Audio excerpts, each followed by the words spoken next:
Hey guys, it's Bumper. Hope you're having a great day today, and if not, hopefully I can make things a little bit brighter.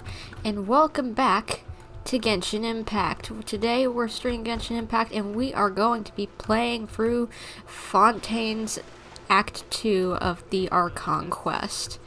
Did that make sense? Yeah, that made sense, I think. If you get it, Act 2 of Fontaine's Archon quest. My brain is a little fried. I accidentally got distracted on Twitter, and then I had technical issues, and then I needed food, and so I'm like an hour late to whenever I was supposed to start the stream. I will eventually actually remember to start my stream on time someday. It'll eventually happen. I'll eventually actually do that someday, but apparently that was not today. And oh, hello, Petra! Hello! Good to see you here. What's up? Hope you're doing good. But yeah, someday I will actually be able to make it on time to my live stream. Yeah, that would be good. That would be good, wouldn't it? Yeah. Anyway. Yeah, I've taken too long to get this started, so I think it's best if we just get started with that Archon quest. And right, quests are in this menu. Thank you. And Act 2. Ooh, yeah, that's it. Wait, no, that's the Perilous Trail. No. There we go. Okay. As light rain falls without reason. There we go. I was about to do the wrong one. Yeah, we don't want to do that one today. We're doing Fontaine's that we're caught up with the main quest. We'll get around to doing the Chasm quest eventually. Just not today. Just not today. And oh, you're sick, Petra? Oh, I'm sorry. I hope you get better soon. Maybe the stream will make you feel better. Fun little stream. Fun little time. That's what we do around here. We do fun times. We make people happy, or at least we try. We try to do our best to make people happy around here, and hopefully it works, you know? Oh, but it seems like my internet connection is a little wonky today, so I apologize if there's any lag on the stream. And ew, that was a schmear frame if I were selling. But now I can finally go over to this restaurant and see what they actually sell and get the teleport point. I mean, I have every teleport point in Fontaine unlocked except for this one because I didn't want to accidentally start the quest. So I'll probably grab this while we're here. Where is it? Is it down? Yeah, it's down. But I didn't want to accidentally start the quest because I've done that before and it was very tricky for editing me, later, future me, whatever you want to say, to figure out what in the world I want to do. But, oh, guess we're going in here. Let's see, this place looks swanky. Nice. Miss Navia, you have picked out a fine-looking restaurant. I want to see what you're serving here. I came here several times with my father when I was little, but stopped eating here as often after growing up. I hope the food here will be to your taste. I'd imagine it looks like a nice place. Oh, don't worry. We haven't eaten at a hotel like this in a while. Paimon's getting excited already. You're feeling better than yesterday at least? Well, that's good. But any progress is still progress, and feeling just a little bit better sometimes, even just a tiny bit, can be a big change just in feeling. In that case, I'll go order for us first.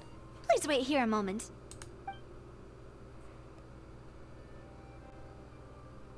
Ooh, everything looks so good. People in Fontaine sure know how to enjoy life. Okay, I see lasagna there, I think. I see garlic bread. That's gigantic. That's a gigantic loaf of garlic bread. Holy heck. And just, I don't know what else is there. Maybe fish and chips it looks like, but looking good. You know what good food is Navia. Navia. Oh gosh, my chat crashed on my tablet. Dang it. Pop it back up before we continue. Or, I guess it's whatever. Just continue and hopefully that'll start working again. Why, of course. Go ahead. Try whatever you like. If the food's good, I'll make a group reservation for the rest of Spina di Rosula next time. Huh. So we get to decide if we think it's good enough? Alright. So then I'll put out my toughest critique. Thank you very much. I love lasagna. It looks so good. And if it's not? Well, then I'll still bring everyone. Albeit with only one dish per table. You, sure have your own way of doing things. I thought we already figured that out with Navia. Oh, we called this a farewell meal, but we could also treat it like a victory feast, right? We did just win that case after all. It's certainly worth celebrating. Oh, true. Very true. In that case, boss, we'll have another 2 dishes. Huh? Paimon didn't mean that you had to order even more food. Well, there's not a dessert on this spread, so we might as well get one.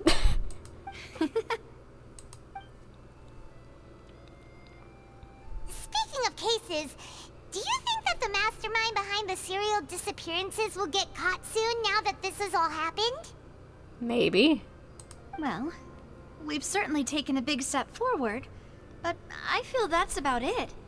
We know that there's an organization that means to dissolve these young women, but we still don't know what they are really after.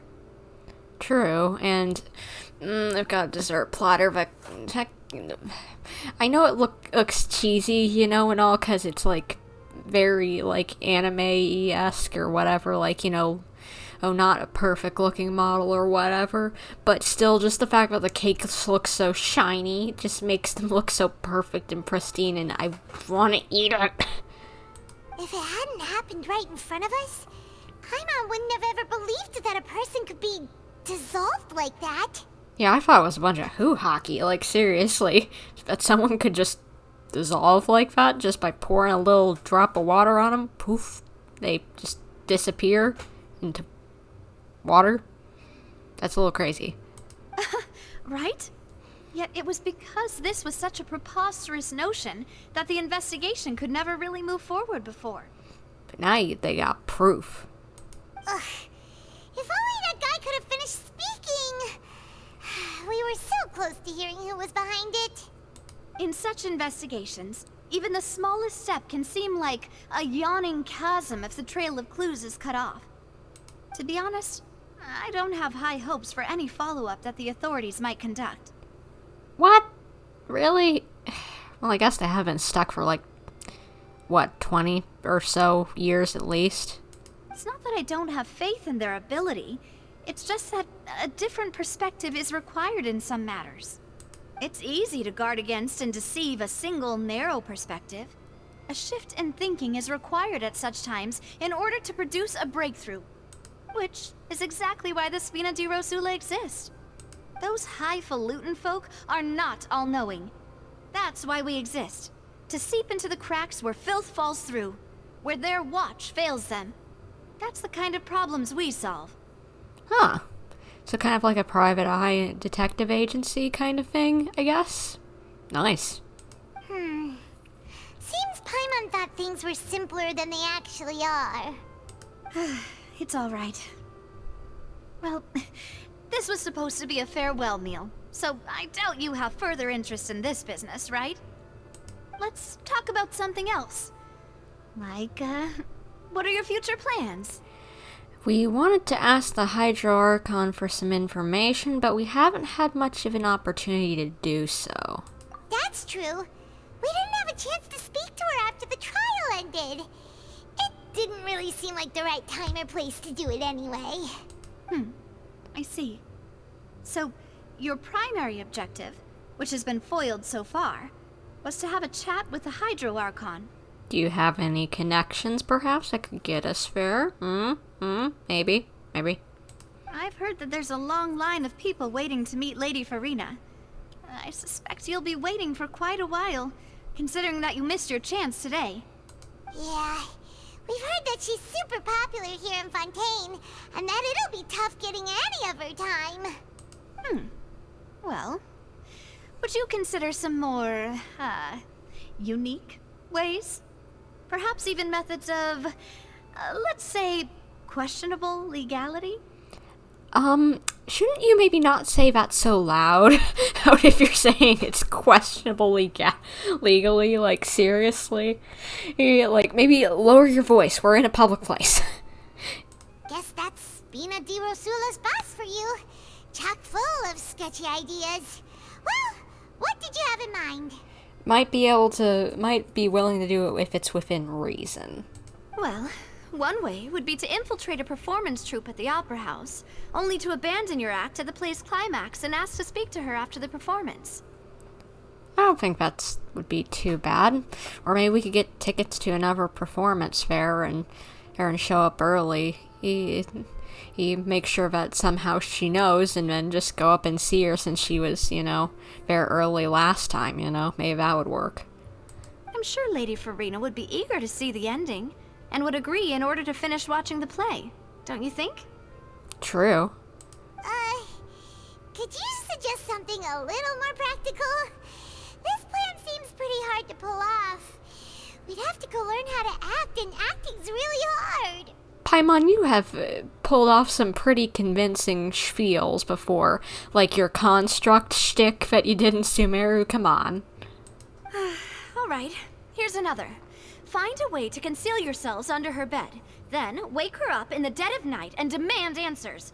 Don't let her go back to sleep until she answers all your questions. How would you even get in there? How would you get even in her house or whatever? I can personally testify that this one works. When I'm sleepy, I'll do anything as long as I can finally get some sleep. Has this happened to you? What in the world? That might work, but that's not really the problem. The problem is we don't want to get ourselves arrested. Yeah, in this place, yes, I wouldn't recommend getting arrested, since the legal system seems kind of dumb. Ah, valid point. I overlooked that part. I was just thinking about leveraging a person's desire for sleep. How can you overlook something like getting arrested? All right, no more joking around. Perhaps you could... Oh, I don't know. Cut the line when she's on a break. That wouldn't be too bad. I might get a fine or something, but I don't think that would be cause for arrest. You did defeat her in court, clearing citizens of hers from false accusations. False accusations she had nearly upheld personally. I imagine that she feels quite ashamed about the whole thing. And she might want to talk to us. Good thinking. You mean that if we catch her while she's on a break, she might be too embarrassed to refuse? Oh, that does make some sense.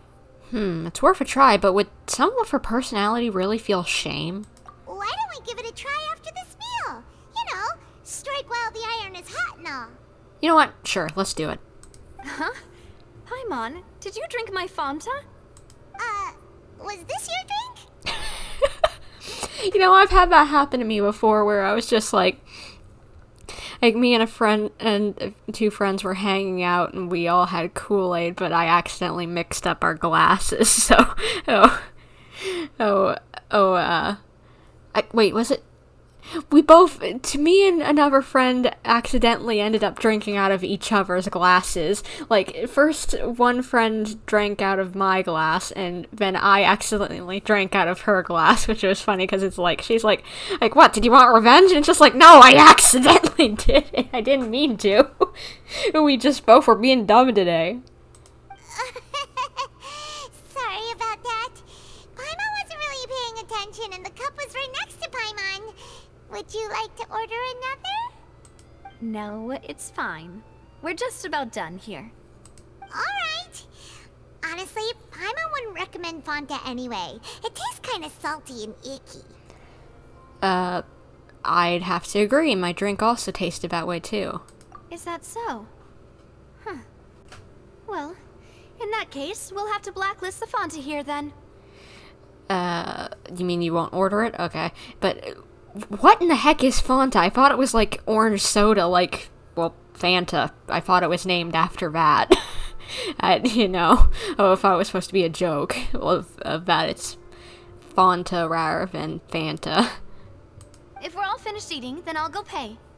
Yeah, We're stuffed. Thanks for the treat, Navia.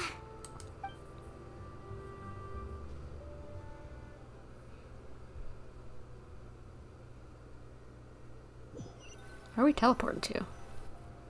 Oh, so full. Paimon can barely float anymore. You could try walking, you know. Nah, that would be so normal. You know, like you. What? Excuse me. I thought. What? What's wrong with being normal? What's wrong with walking on your feet rather than floating? Okay, if you don't want to do that, why don't you sit on my shoulders? Give you like a piggyback ride or something. Okay. As for expenses this month, we're left with... Hey, Navia, what are you doing over there? Please don't tell me that we made her go broke. Oh, nothing. It was just a meal, you know? Nothing the Spina di Rosula can't cover. Seems that was a pretty tough meal for her, and pretty pricey. Let's get ready to try to meet the Hydro Archon again. Bye, Navia! So this is goodbye, huh? Well, if you do encounter any other trouble in Fontaine, you're always welcome to contact the Spina di Rosula. I'll give your request the highest priority. Oh, thank you. I love her. She's great. In any case, I wish you smooth sailing. I'll see you again, partner. See ya. See ya!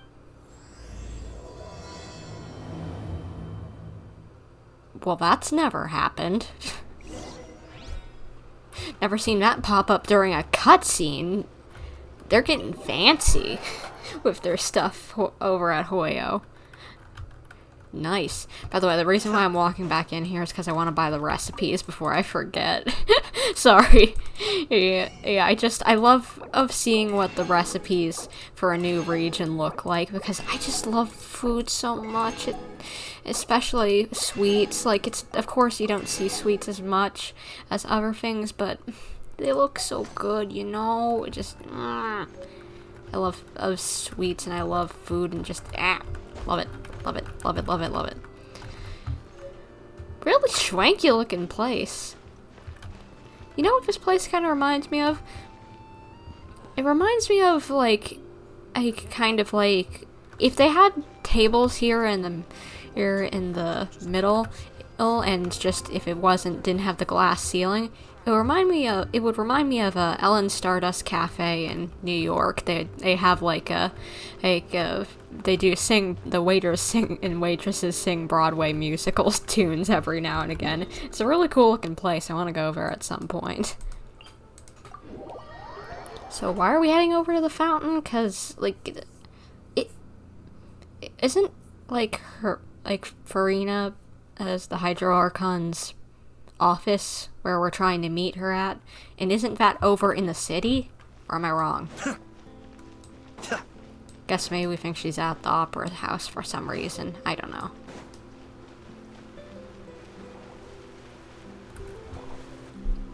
There aren't many people around anymore. Looks like that boat we took to Araneus might have been the last one. Vache. What? Looks like we're back here again. Huh? Traveler? Are you hearing voices again? Yes, and it's clearer than it was during the day. Ugh. That's kinda spooky. Are you sure we don't want to come back in the morning? No, it's fine. It's just weird. Keep it in mind for lore purposes. Vache. Vache. What? Hey, why are you still walking towards it? There might be something nasty in the water. I can feel strong emotions, and things are getting a little blurry. Huh? Hang on. Paimon can kinda hear a voice. It's calling for Vache, right? Yeah, you can hear it too? What? Hey, Traveler? Stop walking! Come on, wake up! What's happening?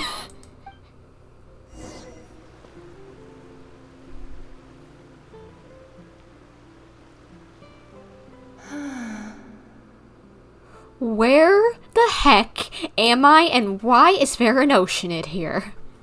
Vache, are you my dear Vache? No, my name is Bumper. How about you? No, wait. You seem to be someone else. Do you know Vache? Do you know where my love is? I'm afraid not. Sorry, just who are you? Wait. Who am I? I'm very sorry. I fear I do not know. My memories feel like they have been washed away like a flood. So many fragments dissolved amidst the tide, never to be recovered. Why does it say Oceanid with a question mark? Is this not an Oceanid? What is it? How much have I lost? How many things that I once held dear while on land have I since forgotten? You were once human? Yes, that is what I was once. But now, I am but the consciousness of one who is lost, therefore. Okay, you lost your form. What? You lost your form. You were a human who lost your form and now you're an Oceanid. Wait, does this have anything to do with the dissolving thing? Did you dissolve? I do not know how I came to be like this either. I only vaguely remember being covered in light blue water, and then all grew dim.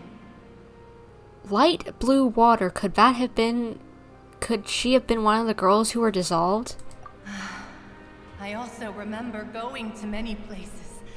I loved adventure, loved exploring places of peril. No matter where I went, Vache would go with me. I knew how dearly he loved me, and I also loved him equally as much. But now, we can no longer go back. The pain of such parting. I never knew how heavy it could be. So, you need me to find him? No. Our reunion no longer has any meaning. There is no way for us to create any new memories. Aww. The thought of me gives him no succor. So let it lie forgotten beneath the waters. If you meet Vache, tell him not to look for me. Tell him to move on. That is the only thing I still remember. I believe it will be hard for him to forget you. Perhaps that is so. As I was submerged in the waters, losing consciousness, I saw Vache above the surface. His eyes were filled with such sorrow, such longing. Aww. If only I could have comforted him, told him that I did not suffer. Indeed, I had felt a great warmth. That means that Vache was a witness to the fact that you dissolved? Is that what you call it? Dissolving? If anything, I consider it a form of release. It was a state of neither fear nor frenzy, with only an endless peace, like the water's still surface. I don't know if I'd say it was that. Either this ain't dissolving with her, or just like she had a better experience than that one dude who dissolved in front of us, because he was screaming. Oh, hello, Lau. How's the stream going? Pretty good. Not very far into the quest, but enjoying it so far. But either she didn't dissolve, or she had a better experience than that one dude who was screaming in pain. I could also liken it to being a thirsty person who drinks water for the first time, and only then sees how they have lived for so long in a world of endless want and anxiety. It seems that after the body has dissolved, some measures of the consciousness still remains. I think I hear your companion. It's time for you to go, I think. Oh, probably Paimon. I wonder how much time has passed in reality. Farewell, then. I am glad that you were able to sense my presence. Remember, if you see Vache, tell him not to seek me out any longer. Alright, I'll tell him, but I don't know if he'll listen.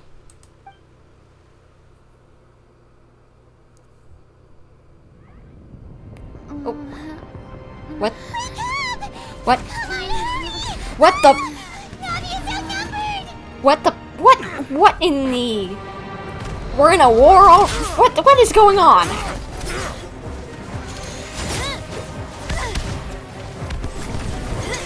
Okay, so somebody definitely knows how to fight. Holy! Nice. Demoiselle, look out! The boys can fight too. Good for you. Dear God, it's a whole army of Gardamex. Where did they come from? Why are they attacking? Is she gonna attack us? Oh gosh. No? Okay, she's gonna help us. But what is going on?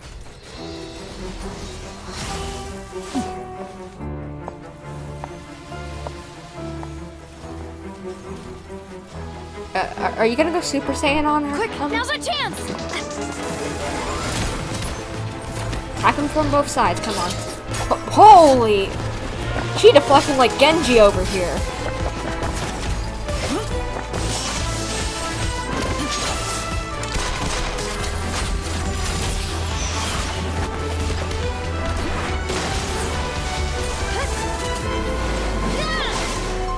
Clorin better have a gun as part of her kit.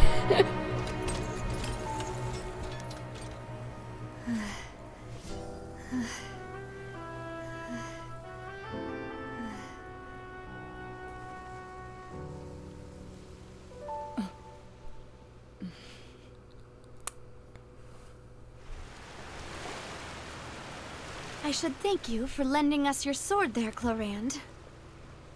But before I do so, could you explain how you managed to show up here? And can someone explain to me what I just woke up to? Because what in the heckity heck? What is going on? Why were things attacking? I was just randomly here, just enjoying a little stroll. I get sucked into some alternate void in a fountain, and now this happens. What happened while I was asleep or something? What? But fine, whatever. Clorin, how did you get here? I followed you. It seemed to me that danger has followed you more closely as of late. I believe that following someone without their knowledge is actually called stalking, is it not? I guess, but maybe she is like an official, so like maybe she was just trying to make sure that people didn't die or whatever. I don't know. Mr. Callus's last wish was for me to ensure your safety, and I will not betray his trust. He would do the same, were he alive today. Do not speak of my father! What's up with you two? What? Why are you so mad at her about saying your father's name? Sorry, demoiselle. I was not strong enough. Well, you did fine fighting, my dude. You were fine. Thank you for your aid, Miss Clorand, but do keep an eye out for your manner of speech. I believe we all wish to avoid unnecessary emotional harm. Sorry, I did not consider your feelings. Whatever. What else do you know? How did you come to the conclusion that I'd be in grave danger? I doubt I know much more than you, but I believe that the mastermind behind the serial disappearances is very powerful. Well, is that why we were getting attacked? Someone sent that over to us or something? I don't know. But, huh. Your performance tonight will almost certainly attract their attention. You mean us fighting against this, or what? I'm sure they've known about me. To be honest, I'm shocked it's taken them this long to act against me. And what about these Gardamex? I thought only those associated with the Maison Gardiennage could control them. I would have thought that people, if you're saying people in authority, how did they get in control of these things, the bad guys, if they're only under control of the good guys? Is there a spy? Is there a rat in here? You're so glad I got I'm so glad I got Strongly now, because now I can build a Mono Geo whenever Navia comes out. Oh yeah! yeah, really hope she turns out good, because honestly, I might pull for her. Or if she's a 5-star, actually. I really like her. She's really peppy, and she likes baking. We're just, like, same wavelength. I like her. I'd definitely be pretty good friends with this gal. And, but, I seem to be getting feedback from my talking in my earbuds. That is weird. I'm gonna have to figure it out later, but right now, I don't know what to do.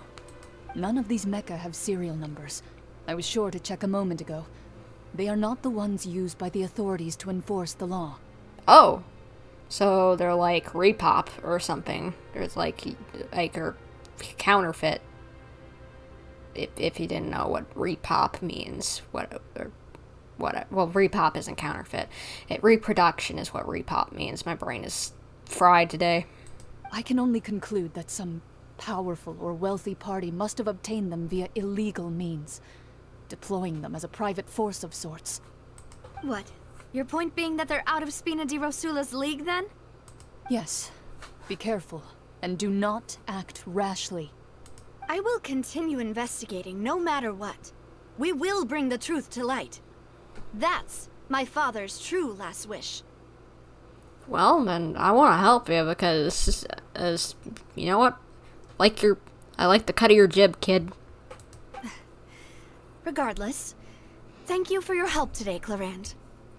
But if you get any ideas, tell me first. I don't much appreciate being followed. I'd be a little, yeah. I wouldn't like being followed without my knowing either. And, but why did I call her a kid just a second ago? Oh, she's probably older than me. I do not think that they'll strike again anytime soon. So I shall stop following you. Good day, all. Do you have any emotion in your bones, lady?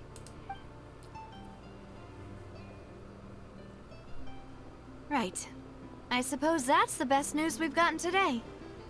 Demoiselle, I believe that Miss Clarand was being sincere with you. If we tried, we could attempt to thaw relations a little.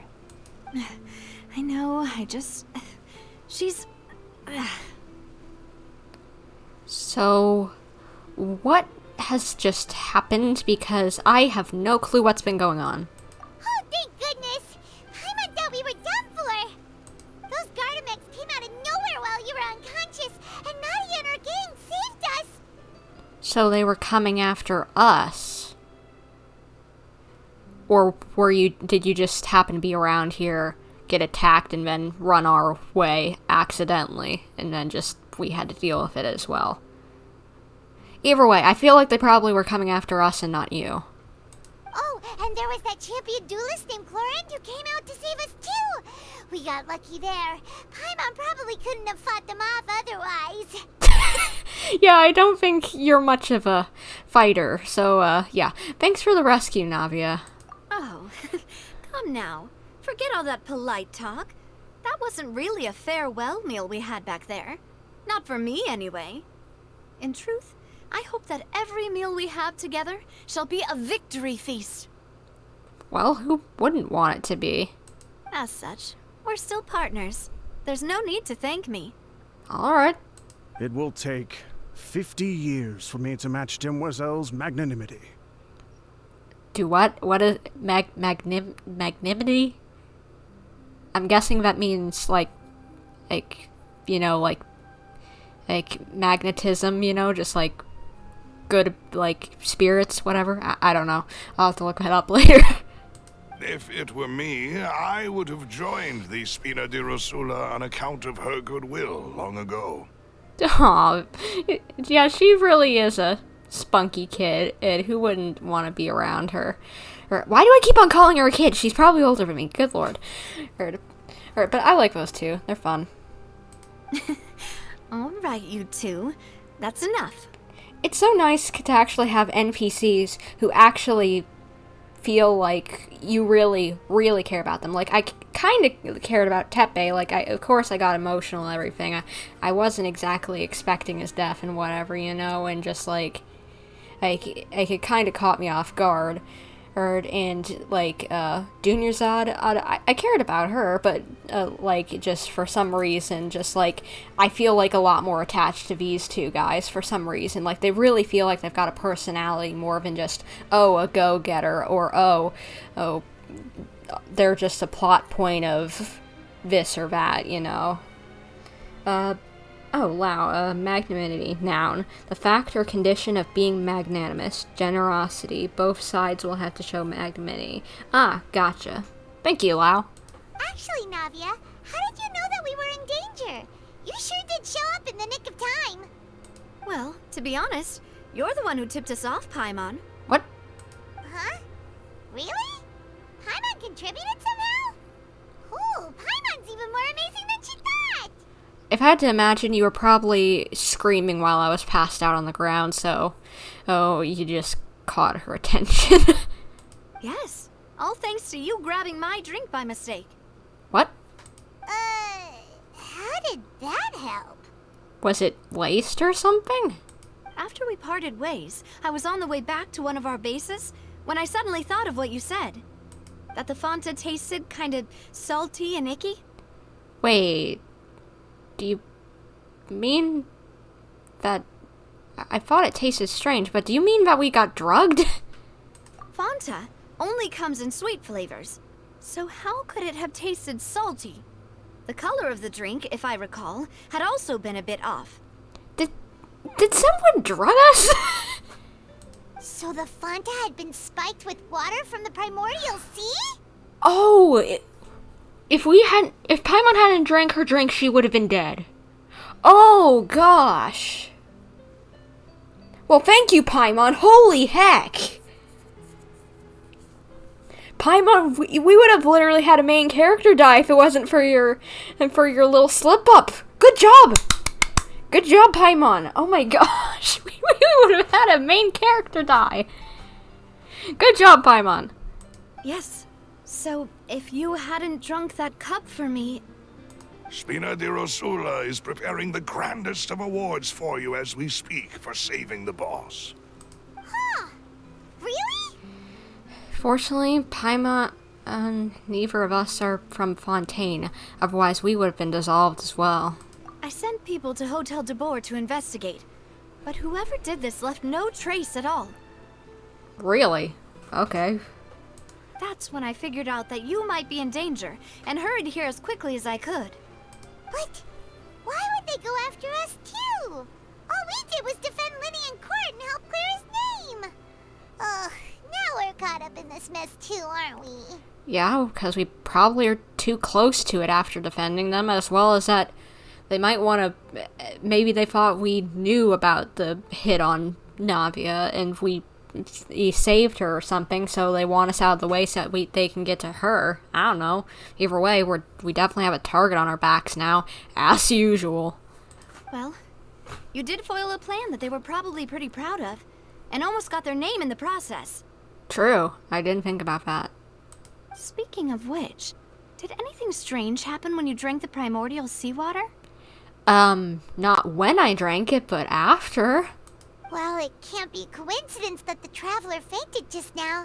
She said that she heard that voice calling for Vache again. That voice? We need to explain that to her. She doesn't know. Oh, and this time Paimon heard it too. But it was real faint. Does this situation have to do with the primordial seawater then? Hold on. Did we tell her, maybe just in a side conversation, but I'm forgetting that we heard voices at this fountain? Because I'm just gonna ignore it and hope that maybe just my brain isn't forgetting, or rather than them forgetting to put in something of actually addressing that she doesn't know. Whatever. Anyway. According to Lynette, the ability to hear voices like that has to do with one's sensitivity to the hydro element. Does that mean the primordial seawater raises someone's sensitivity to hydro when it's used on people who are not from Fontaine? Maybe? Huh. That doesn't sound like too much of a bad thing, to be honest. I also gained some new intel. New intel? While you were out cold? It's gonna be a long and weird story, but let's get into it. Well, let's hear it, shall we? The voice in the fountain belonged to one of the missing women. A person named Vache was witness when she dissolved. Oh, that is important. Vache. That name doesn't ring a bell. I suppose he hasn't stepped forward as a witness in court lately. Since he saw that young woman dissolve, he was at least at the crime scene. Yeah, it doesn't necessarily mean that he's a suspect, but definitely a witness for sure. But he never gave testimony or any information regarding people dissolving in the primordial seawater. Could he have been threatened? Maybe, but if he's still alive, we should try searching for him. Yes, thank you. This is very important information indeed. We will continue to investigate. All right, partner, I'm ready to help. Oh, you mean you'll help us investigate? Yeah, of course. This is getting pretty serious, and even if Lumine didn't want to do it, I do. Well, you did say that our farewell meal didn't really count. That means we're still partners, right? And besides, we're in this now whether we like it or not. You're not gonna let those people who targeted us get off the hook so easily, are you, Traveler? Yep, this will prove to be their biggest mistake, because I'm about to open a can of kickball on 'em. Demoiselle, do try not to look quite so pleased. You are the face of Spina di Rosula, after all. Oh, come on. Let her have her moment. Nobody else is around here. You talk too much. Well, in that case, let's head back to one of our bases, shall we? I'll arrange accommodations for you. We also have some plans to go over, and hopefully we can deepen our bonds as partners. But we'll take that one step at a time, I guess. Don't worry, you two. With us around, our base is definitely secure. Well, I guess we don't have to worry too much, at least while we're there, then. Because I trust Silver and Malus, but, at the same time, what the heck is going on? Seriously. This is getting more whack with every minute, and I love it. I love these kind of mysteries. Like, this is seriously, like, a mystery, and I love mysteries like this. It's right up ahead, but let's make sure we weren't followed first. I've been keeping watch, Demoiselle. I haven't spotted anyone suspicious thus far. Very good. But let's not let our guard down for now. I shall find rooms for our respected guests. Thank you, Malus. Now, let's continue, Traveler. Wait, are we going into the sewers? Is this where your base is? Down in the sewers here? Really? I guess it's pretty secret, but at the same time... I would feel like Spina di Rosula, with how fancy you and your peeps look, that you would have some really nice mansion or something. But whatever, I guess whatever works, works. You know? Lizard, lizard, lizard. Thank you. Never know when you need something. Because I definitely know I run out of crud pretty easily in this game. Because I don't go farming enough for stuff. So, are we staying at a hotel down here or something? By the way, I wish this underground area was bigger. Like, I seriously thought this whole area, while it is decently big, I honestly thought it would be the size of the entire of the Undercity, or even bigger, like, hey, because I would have thought there would be a lot more of a homeless or whatever poor population than this. You know what I mean? Like in a city as big as Fontaine? Or as fancy as it, you know? I don't know, maybe I'm overthinking things. I still like it though, but I just wish there was more of it, you know? More of it to explore.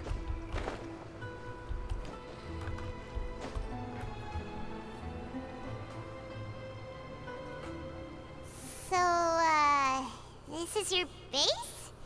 It's not quite what Paimon imagined. Oh, look, it's an anchor with roses on it. Maybe that's like their logo or something. it would make sense since she's got, like, Navia has on her outfit, the nautical, ship wheels on her outfit. But, WoW says, this is probably one of my favorite quests in the game. Ooh! Well, good to know about. I'm gonna get a real treat with this one, probably, because we have similar taste in quests. Your accommodations have been arranged. Under the present circumstances, I can confidently say it's the best we have. Well, thank you. Well, our funds have been a little tight lately. Paimon, is it because you ate too much? Well, maybe it's nicer on the inside. After all, we don't allow illegal or unethical profiteering. In fact, our funds often come from citizenry who support us. Seems like it's tough times for everyone. But if you have the support of the people, that does sound like it's worth it. Yeah, true. How can you seriously afford an outfit that nice? Nice if your funds are tight. This doesn't make sense, but whatever. To be honest, our financial situation was a lot better back when my father was in charge a few years ago. I'm afraid I'm not quite his equal. Ah, okay. Well, maybe you'll get to there someday. Your father... he was the previous boss of Spina di Rosula, right? How did he... Paimon, I don't know if this is what we should be talking about, because he's probably dead, it sounds like. Demoiselle, if you'll allow me to explain. No. I'll explain it myself. I suppose I couldn't run from this topic forever. And, as partners, this is something I hope they can understand. My father's name is Callus.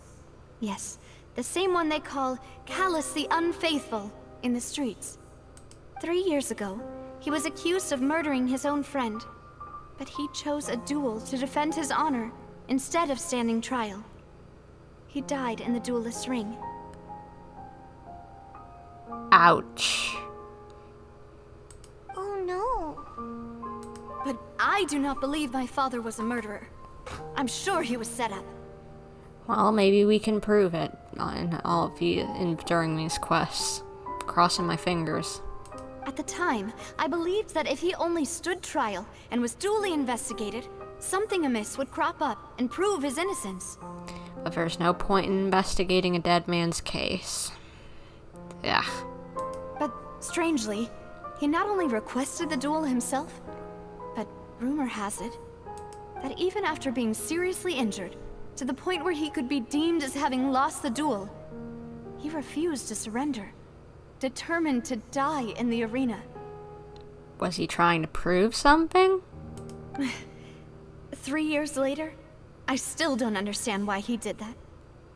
How could he protect his honor if he's dead? If anything, he gave up his chance to defend himself. It does seem really odd. Why? Do you have any clues as to why? The closest piece of info I have is that my father had been investigating the serial disappearances case at the time of his death. Maybe he somehow left a clue through his death? I don't know. I don't know how they do it, but the voice acting keeps on getting better in this game. Well, you get different studios, you learn different tricks, etc., you know? Oh, not that Hoyo isn't a brand new company, but the longer you go on, I'd hope things get better, you know? Ah, so that's why you're so determined to get to the bottom of that case. That's right. I've also tried to investigate the murder my father was implicated in, but I haven't found a single new clue in my countless reviews of the investigation records. However, I believe that if the murder case is related to those behind the disappearances, they must know something. I must know what really happened. Was my father coerced? Framed?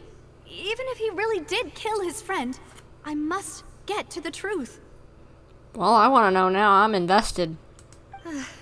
If only he'd been more open with me when he was still alive. So sad. Will I be pulling for Neuvillette or...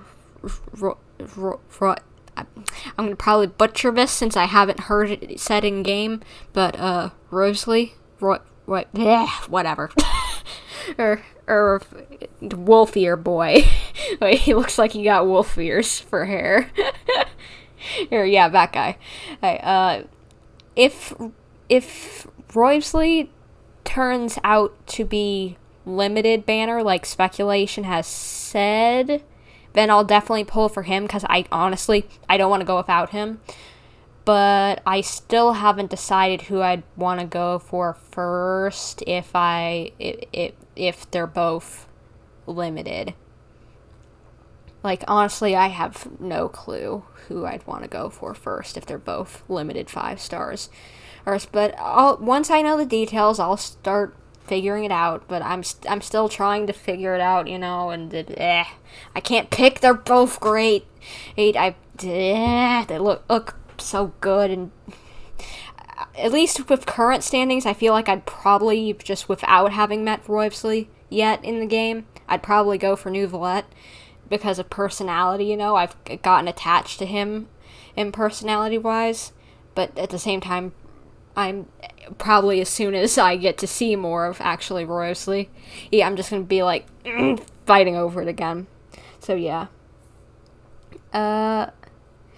I only hope to God that you actually get to build the one you get. LOL. Well, I'm getting closer to finishing my second team, you know.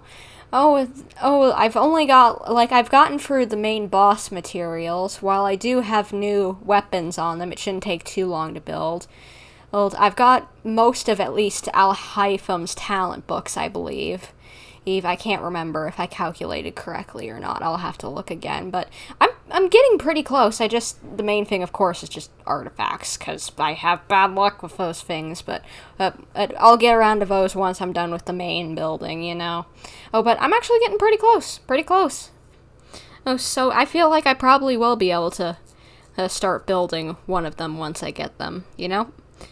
And, Petra, I've heard people call him Risley, in case you want an easy way to say his name. Well, he do be looking like he got some Riz, though, so it would make sense. I know we've barely even seen him, but I already really like him, you know.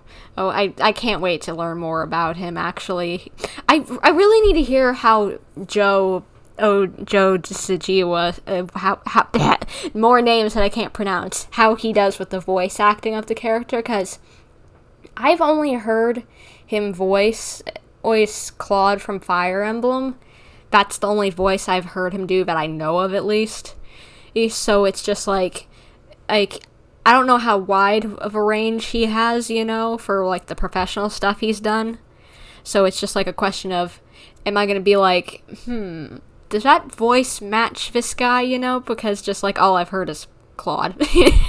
And Claude definitely does not match Risley's face, you know. But I have a feeling he'll probably do a good job, but I'm waiting to see. I'm waiting to see how he sounds, you know. Before I make up my mind. He even hid the fact that my mother died due to complications when giving birth to me.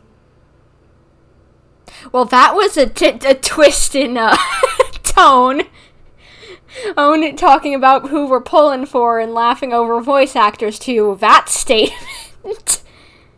That is something not to withhold information-wise from your kid for too long of a time. Maybe keep it away whenever they're younger, but I'd say she's probably an adult and he only died a few years ago. What took you so long, my dude?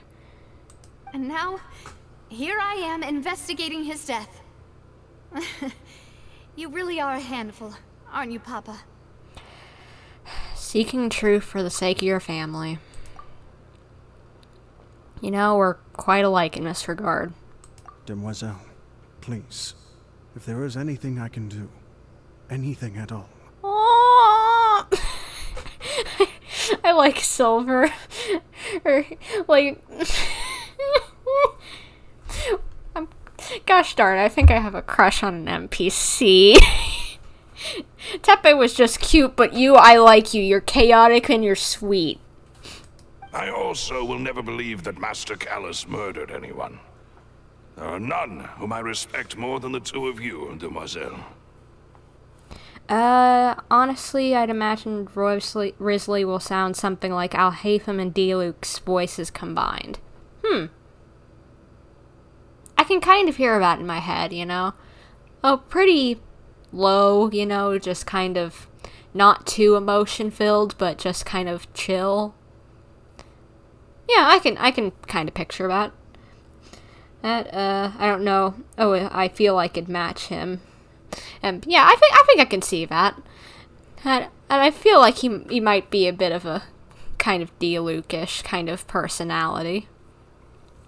Master Callus did so much good in life, yet all it took was one murder case for him to be dubbed Callus the Unfaithful. Even our supporters decreased greatly due to that incident, hence our strained finances at present. Wait, if Callus was such a good man, wouldn't people at least be a little suspicious when he was accused? Yeah, I'd imagine it's the stupid justice system around here that causes people to be like, if they're accused, they must be guilty. You know, just like which just is like, it reminds me of the whole thing of like, if you've never heard of it, like Japan has a like 90, I think it's 90% conviction rate, that if you're charged, 90% of people get convicted. And I know this isn't a Japanese game, so it's not hitting them probably as hard, but just like, I remember hearing that, like that was kind of an idea behind Ace Attorney and whatever, or probably from some YouTuber, I can't remember the name. It was like Moon something, I don't know. It's an interesting video. I've watched, I can't remember, it's Moon something, the channel that I've watched it from, but they do like law-related things and whatever, and commentary on Japanese culture, but just like, yeah, the law system is probably why they probably just think they were accused. Why would they not be guilty? Joe does some tutorials in his socials on how to imitate popular characters' voices, and he's got quite the range. Ooh, as someone who wants to imitate some characters from this and Overwatch, or other things as well, I might have to check out his socials, because that would be very interesting. And I've been told that I sound like a few characters in the past, like me and my mom have a very similar voice, and she sounds very similar to Mercy, so I'd like to get better at that. And I've been told that I sound like Sucrose on one of my streams, so... Oh, yeah, I'd definitely like to try doing some impressions, so I'll have to check that out. Thank you, Lau. No. Perhaps people just revel in that kind of drama. It's not something exclusive to people from Fontaine, really. Everyone's like that. True, but I just wish people would question stuff more often. People love watching the evil turn over a new leaf, but they also enjoy watching good people fall into an abyss from one slip-up just as much. Yeah, true, but what about innocent until proven guilty? But how could... never mind. If Callus was really falsely accused, we have to find the truth. He didn't deserve to have that happen to him. There is one other thing. Master Callus's opponent in the duel was Ms. Clorand. Well, that would explain the harshness. Oh, her? Well, then, isn't that as good as saying that she was the one who killed him? No wonder the mood was a little strange between the two of you. Yeah, that's not the sort of thing that you can just let go and move on from. Yeah. Miss Clorand has always placed great emphasis on the honorable nature of the duel. If her opponent doesn't yield, she will not stop either. She knew Master Callus beforehand and greatly respected him, but seeing how he was resolute in the arena, there was only ever one choice she could have made.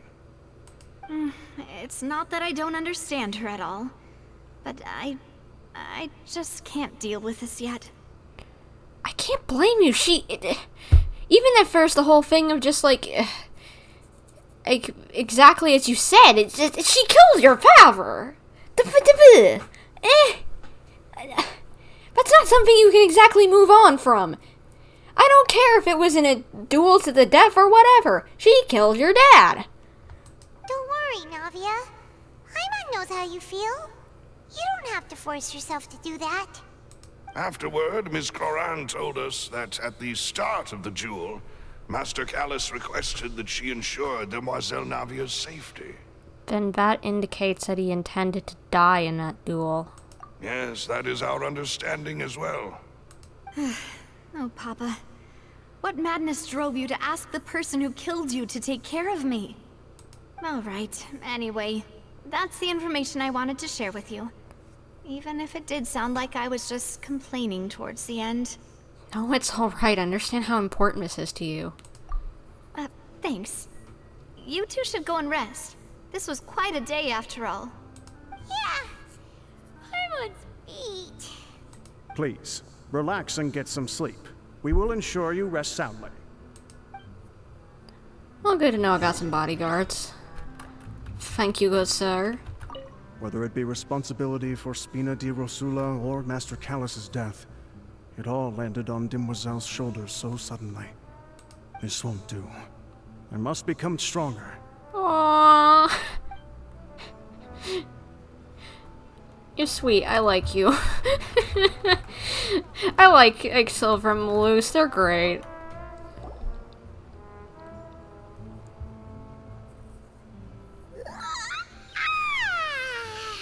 Paimon slept so well.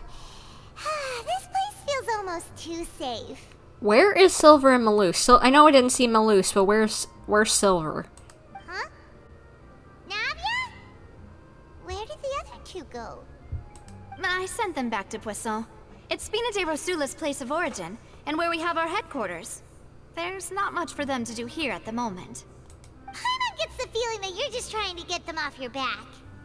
But never mind that. When did you get back? Were you waiting here the whole time?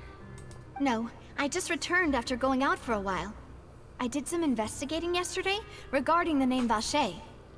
Wait, so you didn't sleep at all? Wait, what? I thought she may have at least gotten some sleep. Girl, that's not good for you. How could I after having such critical new evidence appear? Guess Paimon wasn't speaking for everyone just now, huh?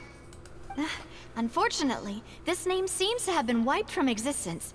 It doesn't seem to have a match anywhere. What? Okay. I suspect that those behind this have already taken steps to hinder an investigation from this angle. But that does prove that this Vache person is a key witness in the incident. Very true. Does that mean we're too late, though? No. There is one ray of hope.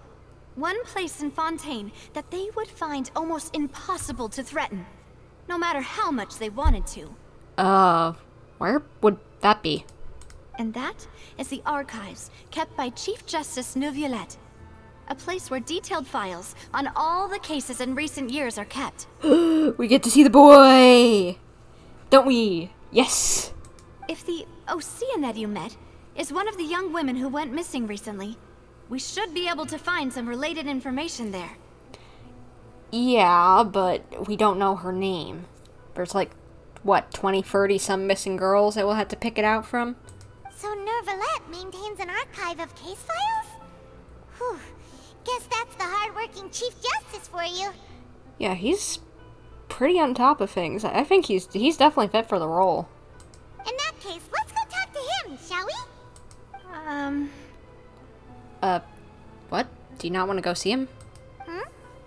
Aren't you coming along, Navia? Did you get tired? No, it's nothing. Let's go see the Honorable Chief Justice. Why do I feel like that's not actually... That was kind of a jib at him for some reason.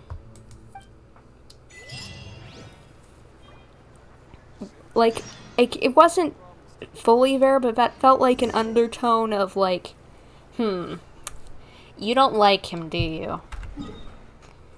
Which is kind of odd, because just like, he seems like a nice guy. Why would you not Palais like is him? right up ahead. Come on. Alright. Like, I guess you don't agree with the justice system and all, but still, he seems to take things pretty seriously, knows what he's doing.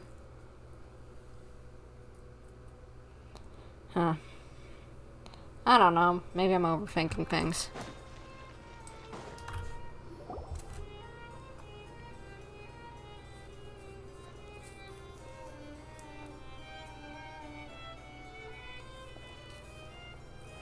Halt! Please state your business here. The Chief Justice is presently occupied with official matters. The Melusines are so cute. Huh. This place does look pretty heavily guarded. Guess that proves that Neuvillette's files are really secure. True. Hey, don't you recognize us? Huh? Who are you? Just to be clear, I don't care who you are or who you might be related to. Our rules make no exceptions. See? They've got great discipline, too. Yep. Paimon can tell. If you're here just to crack jokes, I can point you towards the exit. Unlike some, we're busy, so please leave if you don't have a reason to be here. They're so cute. She sounds so just like she's having to hold her cheeks, you know, or whatever. Like her. She sounds so chubby, you know what I mean? Just. Oh, I love the Melusines. They're so cute. No. What I meant to say is, shouldn't you remember us from a few days ago? We were at the trial of the great magician Linny. Wait, I think I remember seeing her. Oh, yes, I remember. I read about it in the Steambird. You must be Linny's attorneys. It's all coming back to me now. We're here today to report and archive some information on a follow-up case. Huh. Is that even a thing? Well, it is now. Because, well, we've got a follow-up to that case, and Neuvillette probably would want to know, so... Of course. Don't worry. We're here on official business. You can trust us. All right then, I'll let you through. The Chief Justice is just inside. Thanks so much. Well, let's hope he's not mad about barging in here, and... Gosh, ow. Oh, I don't know why. I've got, I was brushing my fingers through my hair, and I got one of my nails stuck in it, so I had to, use my other hand to click the mouse forward while I was untangling it, but I was just like, to heck with it. Ow. Ouch, that hurt. Please, come in. You are so nice, I like you.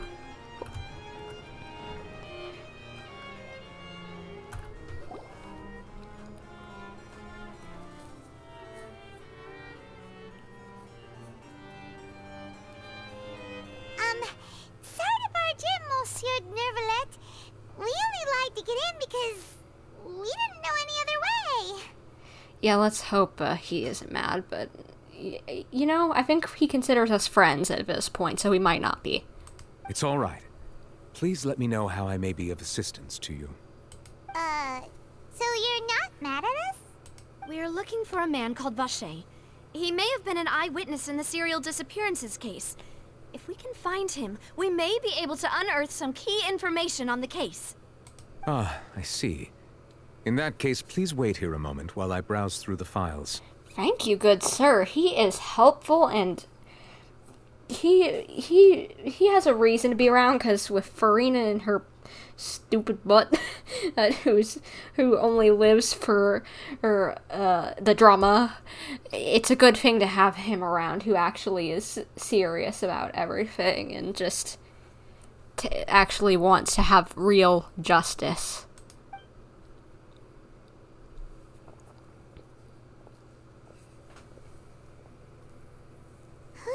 That Neuvillette would be so easy to talk to. I love him. He's great.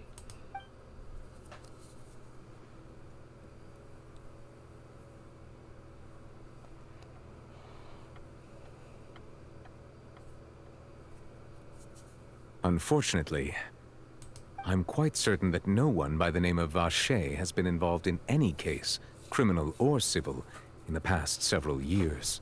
Huh. Well, that's not good. There are no records of him either in the files or in my memory.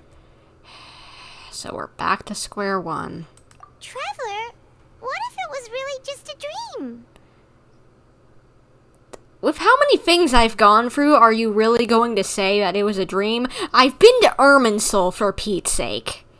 Is that so? All right then. Thank you so much, Monsieur Neuvillette. We'll take our leave now. Ahem. What?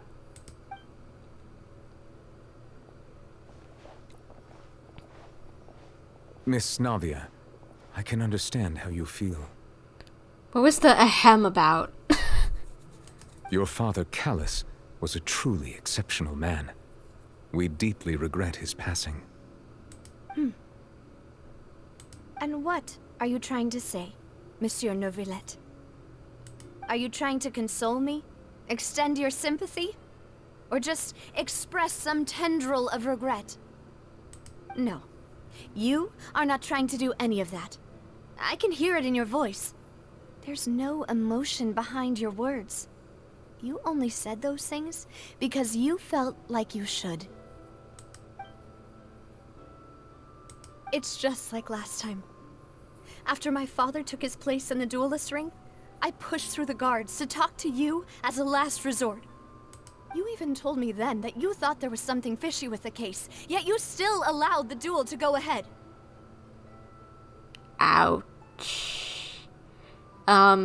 Neuvillette, you got something to say? 'Cause, I still trust you, but, you should have gone with your gut, I have a feeling. In your eyes, the value of a human life is nothing compared to those cold laws you hold so dear.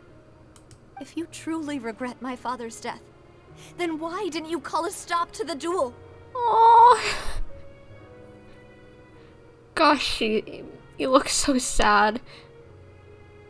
Why didn't you give me the power to stop him from throwing his life away? Why did you just let him die, despised and hated by all? Oh gosh, he's got me tearing up now. Everything was hanging on a thread at that moment. Just the tiniest effort could have changed everything. Can someone give me some tissues, please? There are still so many things I never got to tell him. So many questions he still owes me answers to. If you really have no heart, then just look me in the eyes. I, Navia, will show you the true meaning of regret. I'm sorry, Miss Navia. You and my father are truly alike. You keep all kinds of things in your heart and never say a word to anyone. It's not so much that you can't feel, but that you would never express anything.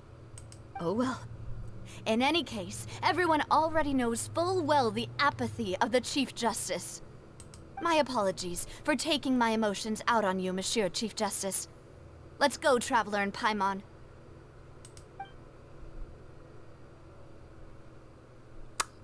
Well, that went downhill quickly.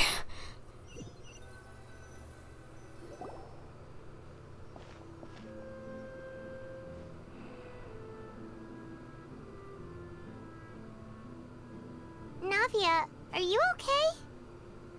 I'm fine. Rain. It's raining. You're right. Wasn't it still sunny when we went into the building? And there shouldn't be any active trials today. How strange.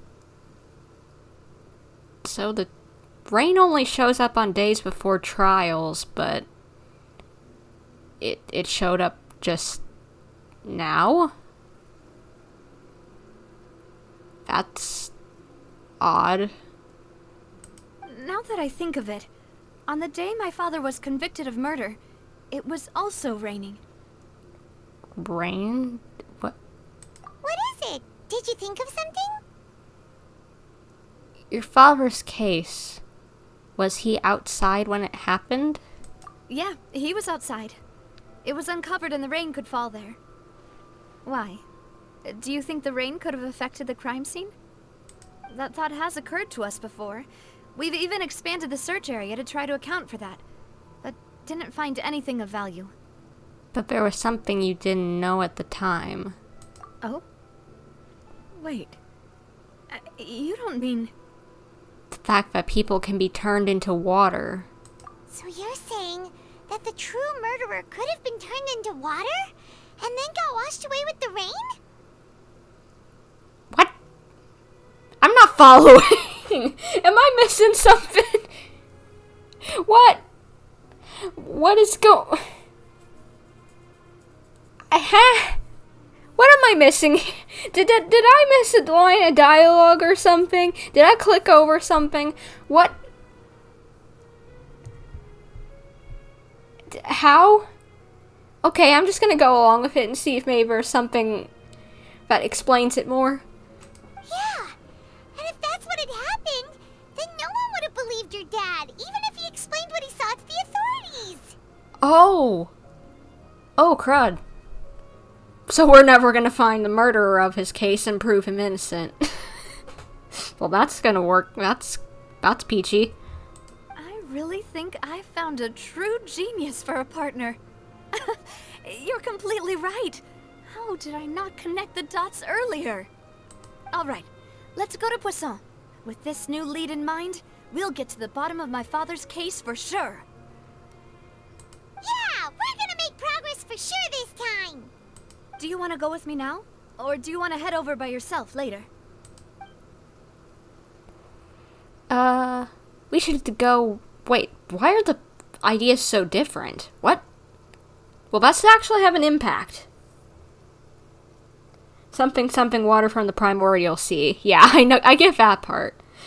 But is this actually gonna have an impact on what happens? What I choose here? Like, I know that's never really happened with the main Archon quest. But Fontaine has been doing some experimental things, it seems like. Do you guys know if this will change what happens, or am I overthinking things?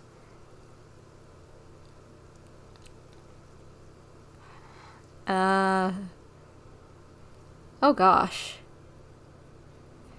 Maybe I could look this up and find out real quick. I apologize. I just don't want to make a decision that it's gonna cause a problem for me later. I think... Oh, I'm overthinking it? Okay. Hey, we should go while the ideal is still fresh. Great. Let's go then.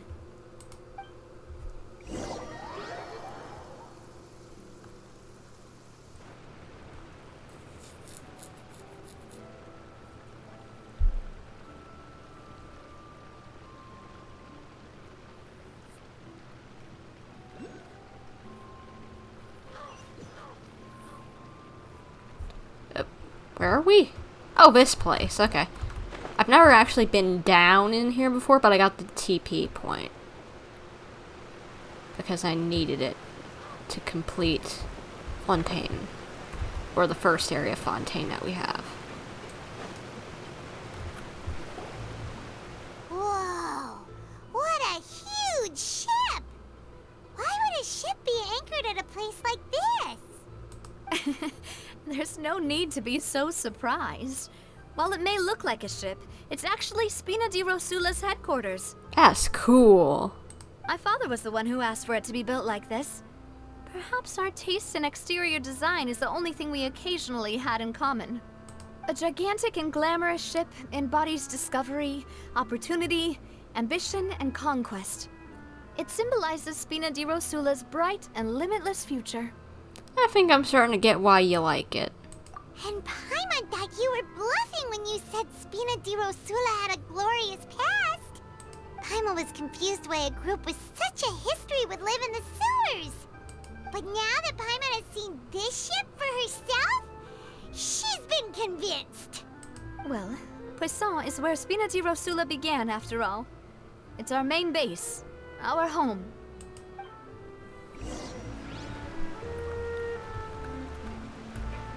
I guess we technically got more sewery kind of thing over here in Poisson, but at the same time, it's just like, you know, I really feel like it should have been a lot bigger part of Fontaine than we got, but maybe we'll get some more kind of grungy aesthetics like this, you know, whenever we get the next area, you know, or maybe, you know, since Roysley works at a prison, maybe we'll get to see that kind of aesthetic, you know, maybe something similar. So how exactly do we get in? I'm just saying, if you play with fire, hello? How do we get up? Is there, oh, here. It's got little stars hanging down, that's cute. Navia, did you hang those? This is really cool, I like it.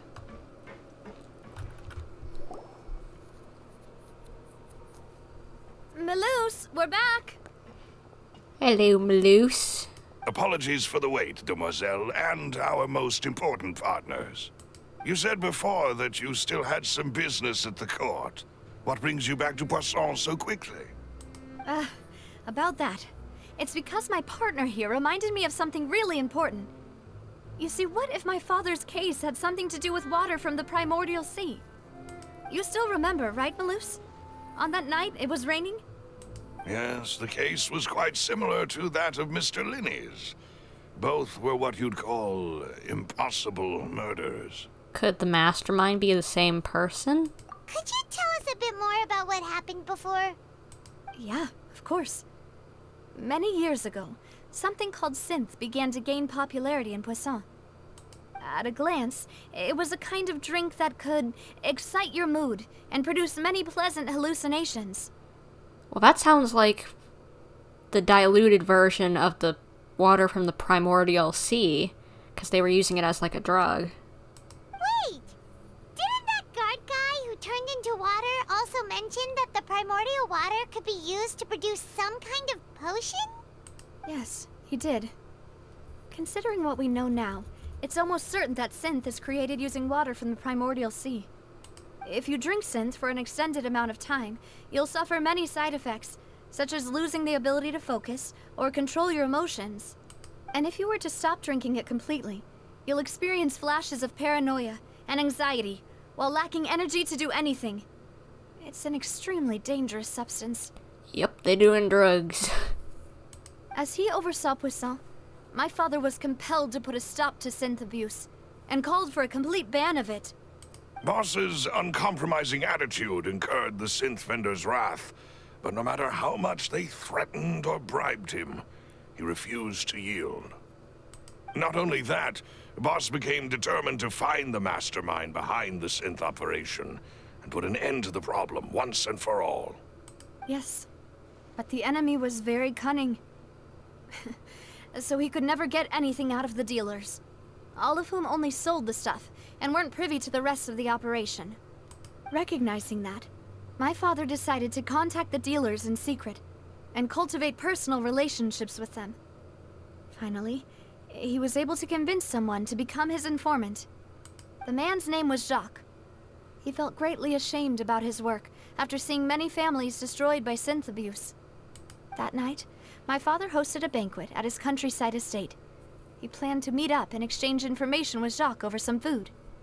But then, we heard 2 gunshots from the courtyard. We raced to the scene and found my father, still holding a gun, and Jacques, who was already dead on the ground. Well, if it was at your mansion, why don't you just maybe hush up? Why didn't you just hush up and not say anything? Because your father probably didn't do it. Huh? How did that happen?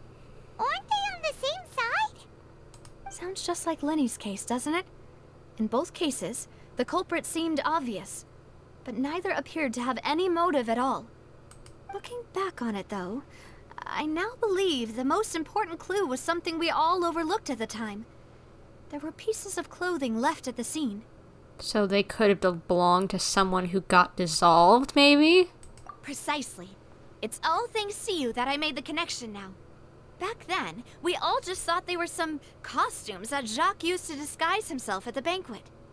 But, considering it now, it's almost certain that they belong to a third person at the scene. With one extra person, we'll also need to reconsider why the 2 shots were fired. Maybe your father got into an argument with Jacques, but it's also possible that the third person was to blame, possibly. You're right. We still don't know what happened.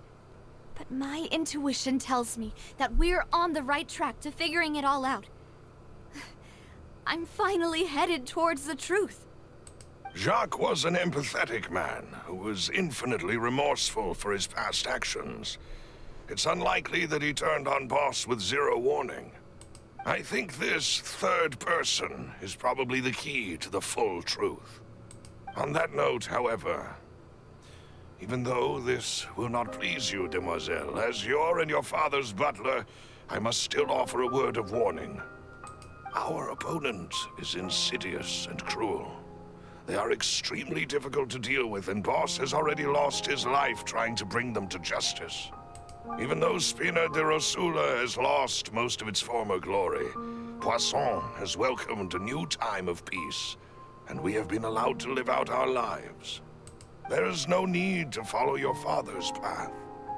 It would be both wise and in line with Boss's wishes to step back and give up on the case. I don't think she's gonna do that. I don't think she's gonna... Nope, she wants to prove her father was in the right.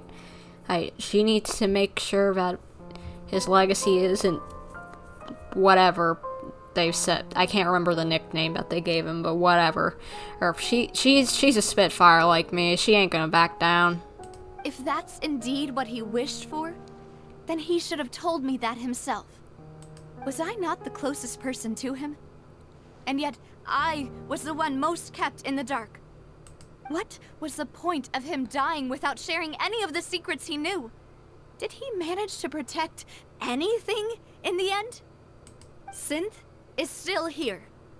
Callus the Unfaithful is still his epithet. And Spina di Rosula is barely getting by. Nothing has changed.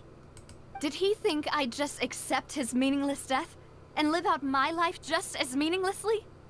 I've never accepted that, ever. Not since that day, and certainly not now. I want to find out the real answer for everyone's sake. For the missing girls, for the victims, and for myself. Preach. You do it. Navia. This is indeed the best moment to act. Your partner appears to be quite reliable, and more importantly, demoiselle, I think you're also ready to take this on. So you do know something else, Malouse. Have you been hiding something? Yes, I do. In fact, even before that banquet, Boss already knew of the connection between Synth and the serial disappearances case. But what drove all the tensions to the boiling point was the revelation that you, demoiselle, had been selected as the next target to disappear. Oh, gosh. What? Boss also didn't tell you that he had been diagnosed with a rare illness. The doctors told him that he had no more than 5 years left to live. Oh, gosh. I'm betting he was probably just like, well, I don't have much more time anyway. Hey, 2 birds, 1 stone. Oh, and protect her and just... I'm already gonna go anyway, so protect her and get her out of the line of this. Yeesh. And the serial disappearances case caused him great anxiety. 5 years was nowhere near enough time to resolve this long-standing conflict. But once he passed away, all the danger would pass on to you. Knowing all of this, he decided to use one final intimidation tactic before his death. He claimed to have already gotten his hands on some key incriminating evidence for the other side, and even told some members of Spina di Rosula about the details. But as long as you remained safe, he would not share the evidence with the public. If something were to happen to you, then he and all those he told would immediately expose all they knew about Synth and the disappeared victims. Wow. That's crazy. Right, so nobody would be able to get off scot-free. As we've seen, Boss's tactic has worked. Even though Boss has been gone for a long time, the other side has not tried to take Demoiselle's life. Well, until recently, obviously. No, I don't believe it. He never appeared to look sick to me. No father wants their daughter to see them weak and haggard, especially someone as proud as Boss. Sounds like the whole Tiana thing. If you ever watch Princess and the Frog, her dad was pretty worn out, but he didn't say anything. To him, dying in a duel and suffering lasting dishonor as the unfaithful was still far preferable than losing face in front of his daughter. Aww. That's really sad. So he chose to die in silence, so that he could protect me. I'm afraid you're not understanding this correctly, Demoiselle. What Boss wanted to hand to you was not a parasol, but a sword. If Boss's spirit could hear you telling me that you want to find the answer for the sake of everyone involved, I'm sure he'd be extremely proud. That fool. Couldn't he have just given it to me straight? No.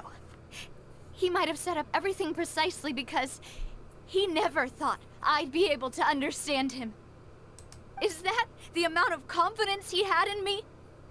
And what if I was never able to make it to where I am now? He wanted to give you the choice to live how you want. Yeah. I suppose that's true.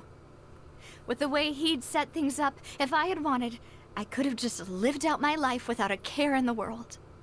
But thankfully, he rarely talked to me about complex matters, and thus understood little of me as a person. In this case, he really didn't need to give me an easy way out. Malus, what was the key evidence that he shared with you? It's the location where Synth is produced. Essentially, it's the enemy's headquarters. Well, hand it over. I'm about to open a can of butt kick on him. When he was threatening the enemy, Boss didn't share the specifics of the incriminating evidence he found. Dang it! So what are we gonna do? But if you want to use it against the enemy, you'll still have to take several things into consideration. Why?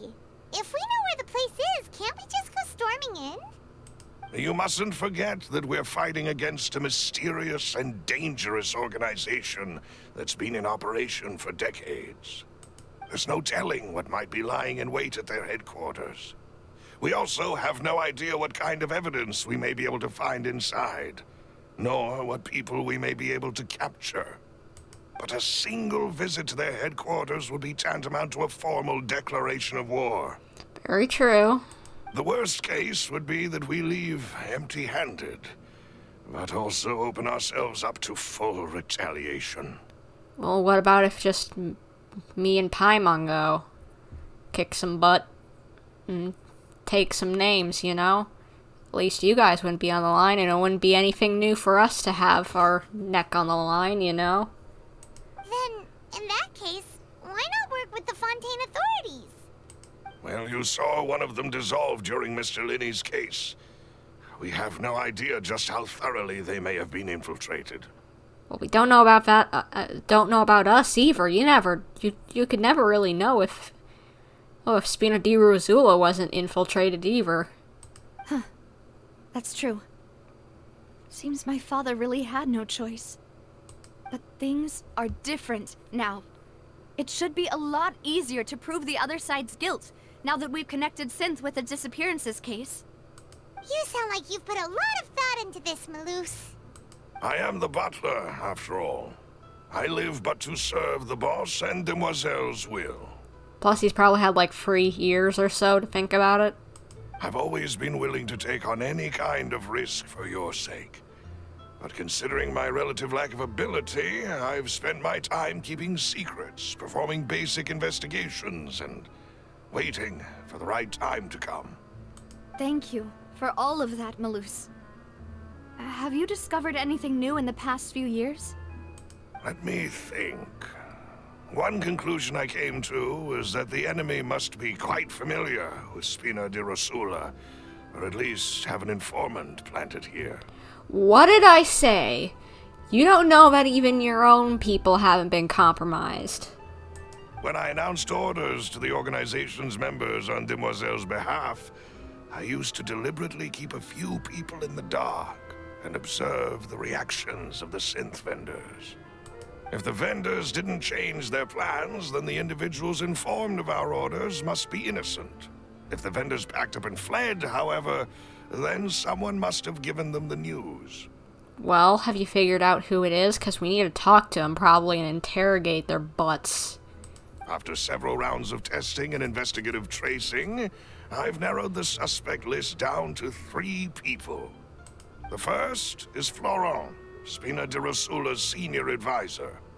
Huh? Florent? Yes, surprising, isn't it? He was one of the people Boss trusted the most, which also means that he was someone who understood Boss really well. Thanks to his position within Boss's innermost circle, he always knew our upcoming plans and could thus avoid capture this whole time. There's someone else like him too. Marcel, the head of Confrérie of Cabrières. Uncle Marcel. What's this confrérie? It's a guild in Poisson. Boss helped it to grow to its current size and prominence. Okay. In the beginning, they were only reselling some daily goods, but now they're one of the richest guilds around with a lot of business connections in the city. Huh. Okay. Interesting. So, they're like a sister organization of Spina di Rosula? Yes, you can say that. When we were fighting against the synth dealers, they provided us with plenty of support. It's a bit difficult to imagine someone using their own money to hunt down themselves. Or using money to, fund their operations but make it seem like they're hunting down themselves. The final suspect is Thierry, the man responsible for coordinating information between Spina di Rosula and the guards.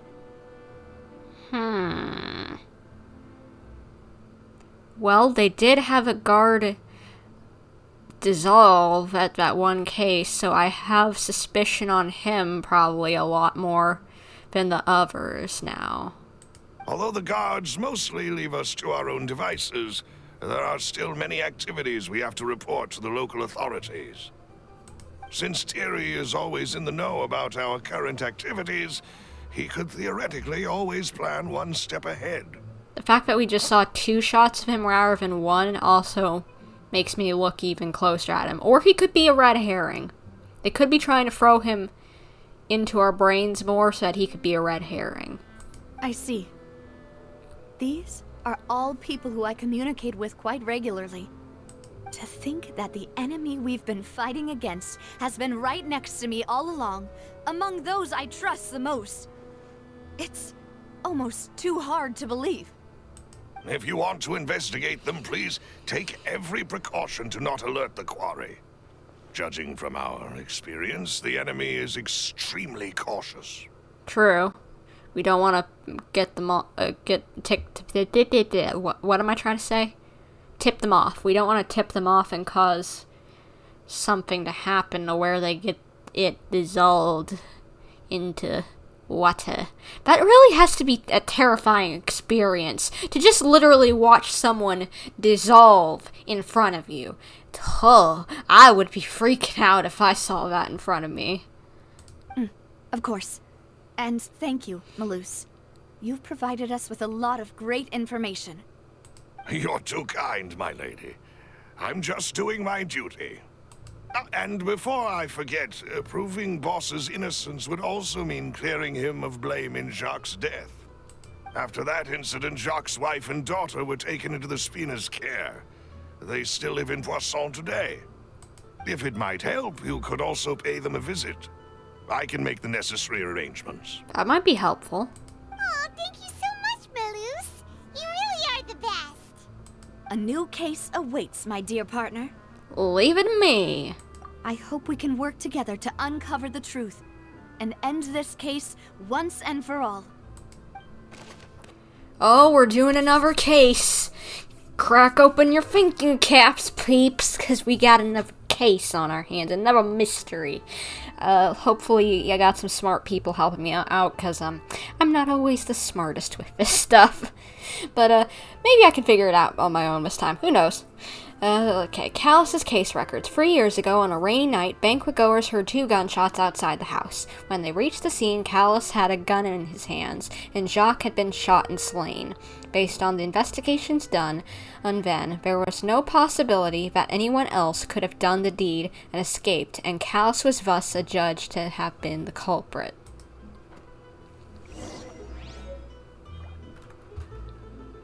Alright.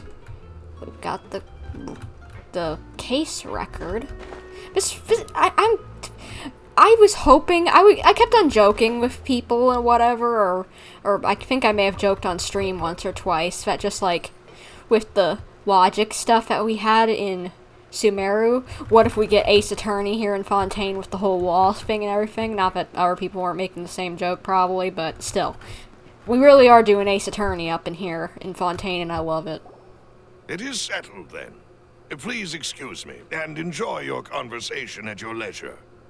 Thank you for arranging everything for us, Malus. Excuse me, miss. Do you need anything from us?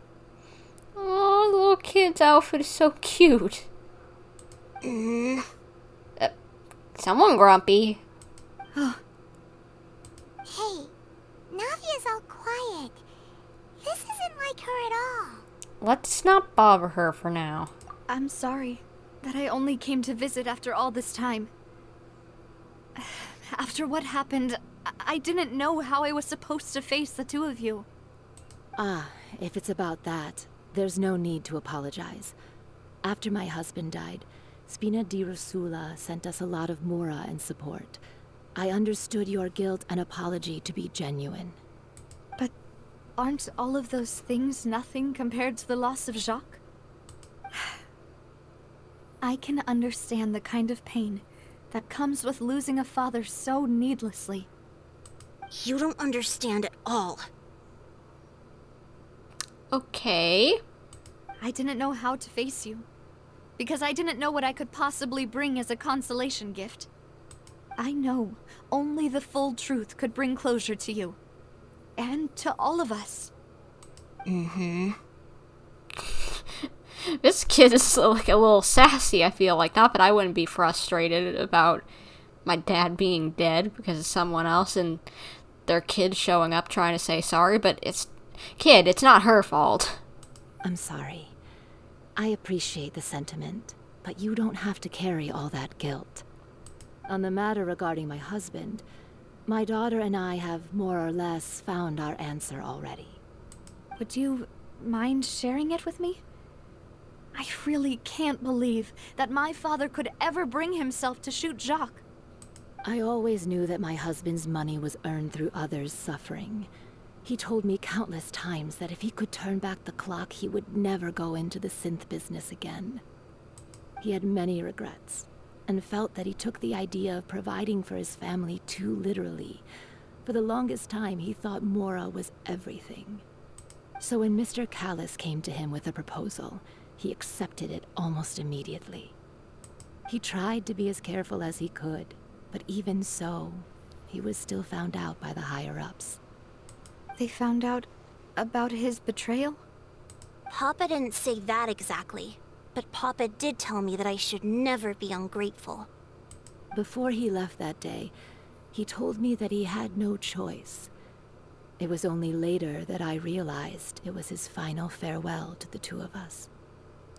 Wait, does that mean someone ordered Jacques to take out Callus? I don't know that for sure, but you could say that's the conclusion I eventually came to. Which is why I'm the one who should feel guilty. Callus had always taken great care of us, both when he was still alive and after he passed away. Even if he fired the shot that killed my husband, it was likely in self-defense. It is impossible for me to hate him for what he had done.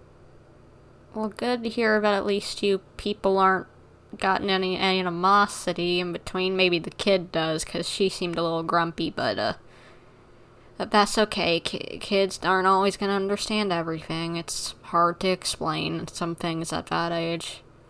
But Mama, why is Papa still the bad guy if he did the right thing? Papa always wanted to be a good man, so why did he have to do a bad thing in the end? Well, things aren't always as they seem. You still feel like your Papa was a good man, right? Yeah, Papa was a really good man. The best in the whole world. Then you should hold on to that. If a good man had to do a bad thing, then he must have had his reasons. Regardless of whether he left you a parasol or a sword. He must have done so to give you a better life. Oh gosh. Genshin, stop making me tear up over here. Why do I not keep a tissue box in my room for this game? Yeesh. Oh. Thank you for everything you've told me. I will definitely find the truth. The current state of things is not something I'm willing to just sit back and accept. Thank you. I'm very grateful to hear this from you. Even though your personality is quite different from your father's, your determination when you speak is really similar. You really think so? That's the first time anyone said that to me.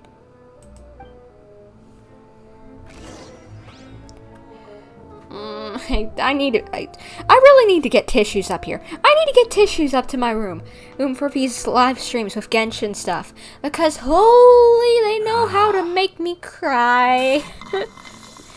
Oh my gosh, especially since in Sumeru Act 5. Oh boy. Anyway, Jacques' family believes that he had struggled greatly with the order to kill Callus. Did Callus act in self-defense, or was there more to the incident? Alright. Are you okay, Navia? I'm fine. Don't worry. Let's investigate the 3 suspects next. Florent should be nearby, and we should be able to find Thierry and Uncle Marcel in the city.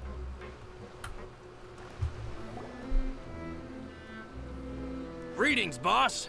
How may I be of assistance today? I'm sure you've heard about what happened at the Opera House. Someone got turned into water right in front of us. Yeah, I've heard. With something that dramatic, I'm sure journalists will milk it for all it's worth. And it'll be all the talk for the next several weeks. Why wouldn't it be? Yeesh, it's crazy. It also reminded me, on the day that the incident happened with my father, it was raining outside, and we found some clothes left at the scene. After my partner here put the dots together for me, I feel like we should try to reopen his case. Can you do me a favor and try to recall what happened that night? Let me think. Mr. Callus was feeling pretty upbeat that day. So he was drinking and bantering away with us at the table. After that, he told us that he wanted to go get some fresh air. So we let him go without thinking much of it. Who knew that we would hear 2 gunshots ring out right after? I'm suspecting you, because why would... You're trying to pin him as doing it, it sounds like, in a drunken stupor. This crime is why he did it. My first reaction was that Mr. Callus's life was in danger. So I grabbed my holster and made a mad dash toward the scene. But when I got there, it was already too late. Mr. Callus was standing over a dead body with a gun in his hands. All we could do was look back and forth at each other, not knowing what to say. So you also remember 2 gunshots then? Indeed. The guard said that the first shot didn't hit anyone, while the second killed Jacques. But I've never really bought that explanation. Or maybe he isn't lying, I don't know. What if Callus shot the, like a third person who dissolved, But before they dissolved,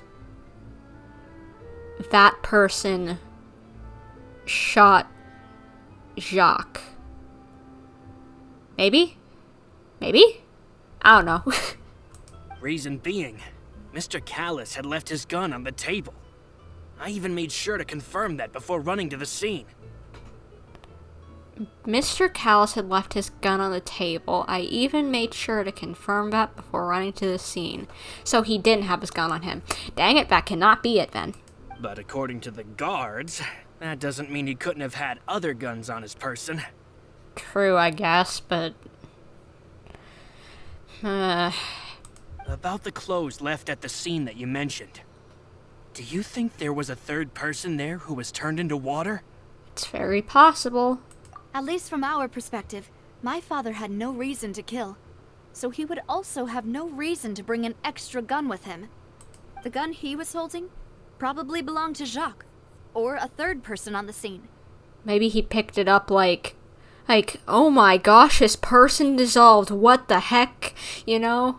And I can't explain the 2 gunshots, though. Maybe Callus dodged out of the way of a gunshot? I'm reaching here, aren't I? I don't know. I just want to figure this out before it happens, because I like doing that. Yeah, that makes a lot of sense. So you're saying Mr. Callus ended up with the gun because he seized it from one of the other guys? But hold on.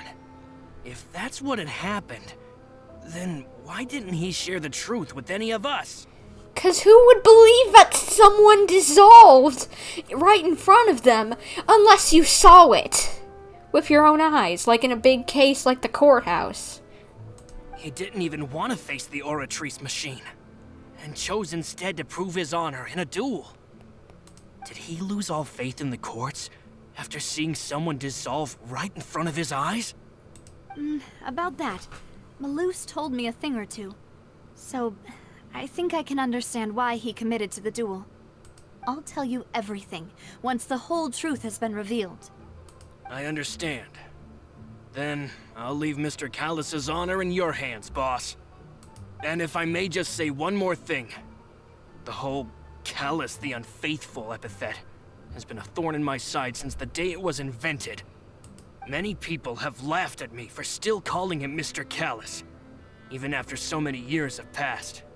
But it was Mr. Callus's trust that allowed me to rise through the ranks of Spina di Rosula and live the life I lead today. I say he's clean. I say he's not the informant, the mole, whatever you want to say we're looking for. That's my vote. I don't know. What do you guys think?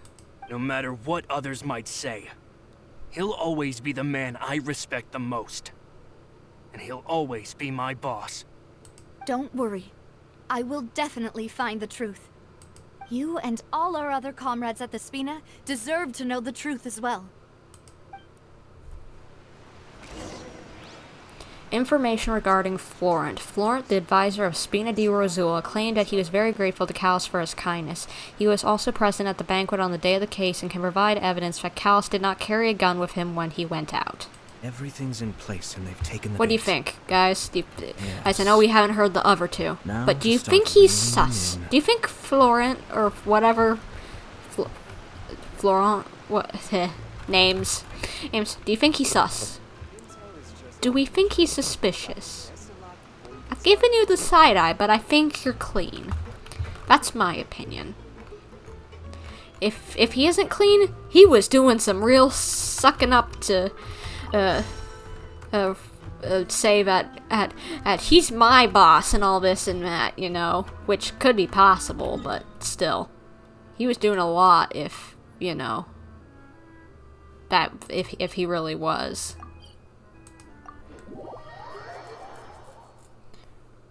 So, Terry? That's how you pronounce the name, I'm guessing. Hey, Thierry, it's me. Thierry, okay. Oh, now, what brings you here, Miss Navia? I've heard that you made quite the name for yourself at the Opera House. You sounded sus. What was that little like surprise, like actually like not like, oh, happy to see you surprise, but like a oh, I didn't expect it. Oh, this could be bad. This could be bad. I need to run as soon as possible kind of thing. Oh, so you've got news of that already. Oh, okay. Hey, I'm also a member of the guards, you know. The way you make it sound, people would think I was sent off to Poisson because I had done something wrong. He's either a big red herring because he seems suspicious as all get out, but he could be a red herring. He could be a red herring, but I'm already suspicious of him. Are you sure there isn't a little bit of truth in that? Under normal circumstances, shouldn't you have been called back to the city already? I mean, where I work is really up to me. Let's just say I enjoy the ambiance of Poisson. Well, it is a cool place, but still, I'm suspicious of you. Petra, I'm gonna get some sleep already after sleeping like horribly for 2 nights. Fingers crossed I'll be able to get some proper sleep tonight. Yeah, hopefully you do. Ooh, Petra, I'm sorry that you're sick, and I'll cross fingers, say some prayer, you know, just hope that you'll get better, 'cause you don't need to be sick. You don't need to be sick, you know, and whatever, just and thank you for have fun with the stream. Thank you so much. Glad to have you by, Petra. Always nice to have friends around, and just, yeah, hope you get it better soon, and yeah, you need some sleep. Sleep is good to actually get better, so, oh, yeah, hope you, yeah, I can't say much more than that, but have some sweet dreams, hopefully. Callis did a fantastic job running the town, building Spina di Rosula from the ground up and clearing many obstructions in my way. It would be next to impossible for me to find a similarly easy but high-paying job in the city. Easy but high-paying. I doubt it. I doubt it. You gotta be getting money on the side from these druggies or whatever. Anyway, enough chit-chat. Are these 2 friends of yours? You, here for some formal business? Why does that sound like you're about to make a pitch of, look at my trench coat, what do you want? I'm probably looking too much into this, but he's suspicious. Yes. These 2 are my partners. What happened at the Opera House made us realize that Linny's case and my father's may be related. We're trying to reinvestigate the details of my father's old case. Ah, I get it. You think there might be more to the case now that we know people can be dissolved into water, right? I was also flabbergasted when I first heard of it. If you want to go through the original files from your father's case, I can help you look for them. That'd be much appreciated. Thank you. Actually, I have another question. Do you have the authority to dispatch Gardamex? Of course. Without them, I couldn't possibly handle Poisson on my own. Busted! I think it's him. Why do you ask? We definitely can't use them to forcefully get more evidence for your father's case. Well, you see, just recently, we were attacked by a horde of unnumbered Gardamex in the city. So, if you hypothetically wanted to do something against me, all you would need to do is get rid of the mecha serial numbers and send them after me. Then you think too highly of my abilities. Dispatching mecha is very different from controlling them. If I had to make an analogy, when you order a dish, the chef will make it for you. You can ask the chef to cook, but not to massage your shoulders or carry your baggage. If you try to make unreasonable demands, the chef would just think you're out of your mind and ignore you completely. The same goes for me and my Gardamex. Removing a serial number is also not as easy as you might think. There are a lot of complex steps to it, and it's almost impossible to keep it a secret. What are you talking about? All you gotta do is scrape on the metal long enough and the serial number's gone, probably. So I can promise you, those mecha were definitely private units. They're certainly not cheap. So, whoever their owner is must be super rich, powerful, or both. Now that you mention it, though, being in the synth business would definitely be profitable enough to afford this. Or maybe be that extra commission that's like the sister thing to Spina di Rosula that they mentioned before. What do you guys think? I don't know. I still think you're sus. Oh, then you're officially in the clear, Thierry. Oh, well, thank you for the vote of confidence, Navia. Jokes aside, I'd like to wish you all the best with your investigation. I'll be staying in the city for a little while, so just come find me if you need any support from the guards. Information regarding Thierry. Oh, excuse me.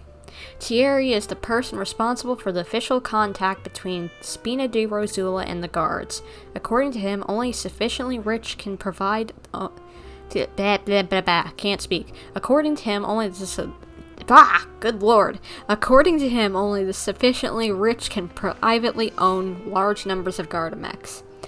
Get your English correct, Bumper. Bumper? Brain. Good lord. Anyway, where are we going? Where are we heading? Down here? Okay, let's go.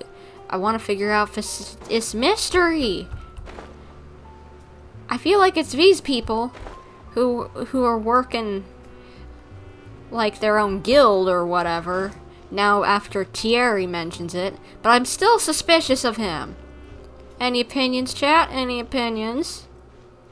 Any thoughts on your part? Unless, of course, you already know, because Ben, you'll be... I just passed it up. Good job. But any ideas on you peeps' part, if you don't already know? Because if you already know, then you'll just be spoiling me. But if you don't know, any guesses?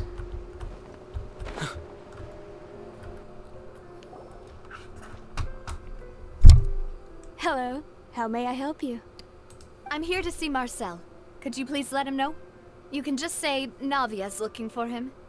Sure. I will let him know right away.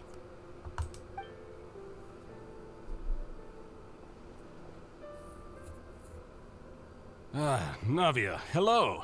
Sorry to keep you waiting. I'm not as young as I used to be, so my legs are giving out a bit. Oh, it's all right, Uncle Marcel. There's no need to stress. I just wanted to talk to you briefly about what happened in the Opera House. I'm sure you saw everything too, right? Yes, I've never seen anything so strange. Oh, you were at the Opera House too? That's right. I went there with Navia to see the magic show. Who knew it would turn into a whole murder mystery? I also witnessed your marvelous sleuthing work. Quite impressive. Well, thank you.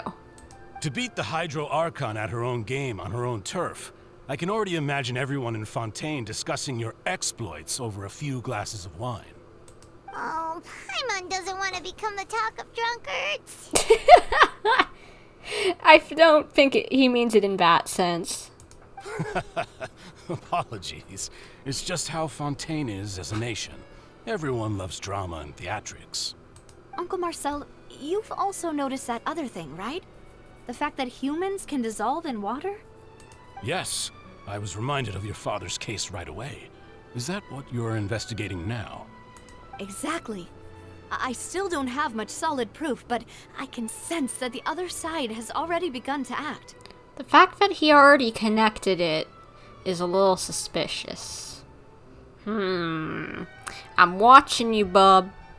Oh, and what makes you say that? We were attacked on Araneus by some unnumbered Gardamex. And there was also an attempt to get me to drink water from the primordial sea. If not for the vigilance of my partner, I probably wouldn't even be here talking to you right now. Oh, you're giving us too much credit. Wasn't it you who protected us? Alas, it seems things are heating up again. The peace that Callus sought so dearly will soon become a thing of the past. But rest assured, Navia, Poisson will always remain a safe haven for you. If you're scared, you can always return there. But it feels like kind of a threat to turn back now, low-key. If anyone dares to lay their hands on you there, the Confrérie of Cabrières will use its funds to the last Mora to bring them to justice. Thank you, Uncle Marcel. But I don't intend to go into hiding. I'm going to strike while the iron's hot. Do you have any new thoughts on my father's case? About that. Sorry, my age is catching up with me, so it'll take me a while to recall my memory. The Confrérie was responsible for that banquet, so I was out and about the whole time making sure things were running smoothly. I didn't even have the time to drink with the guests. Then I heard the sound of a gunshot, and the rest was history. A gunshot? A singular gunshot? It's him, boys. Lock him up. Oh, it's okay. No need to push yourself. We'll ask around some more. See if there are any valuable clues elsewhere. Sounds good. Just let me know if you ever need Mora. All my wealth comes from Callus's patronage and support. I'll spend however much it takes to clear his name.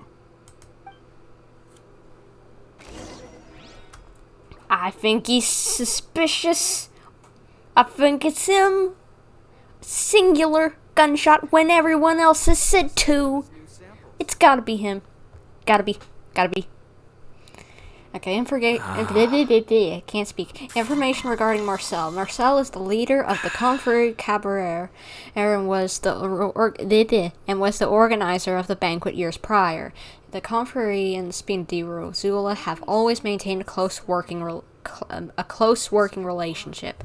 Though his recollection of the events of the case is quite foggy, he is willing to defend Navia. Yeah, like, that's helpful. Whole statement. He's willing to defend Navia. Navia had nothing to do in this case. I guess he's willing to protect her, but still. And hold on, I've got a text. Let me just see this real quick. What's going on? Is this work? No, it's not. Nothing important. Don't worry, peeps.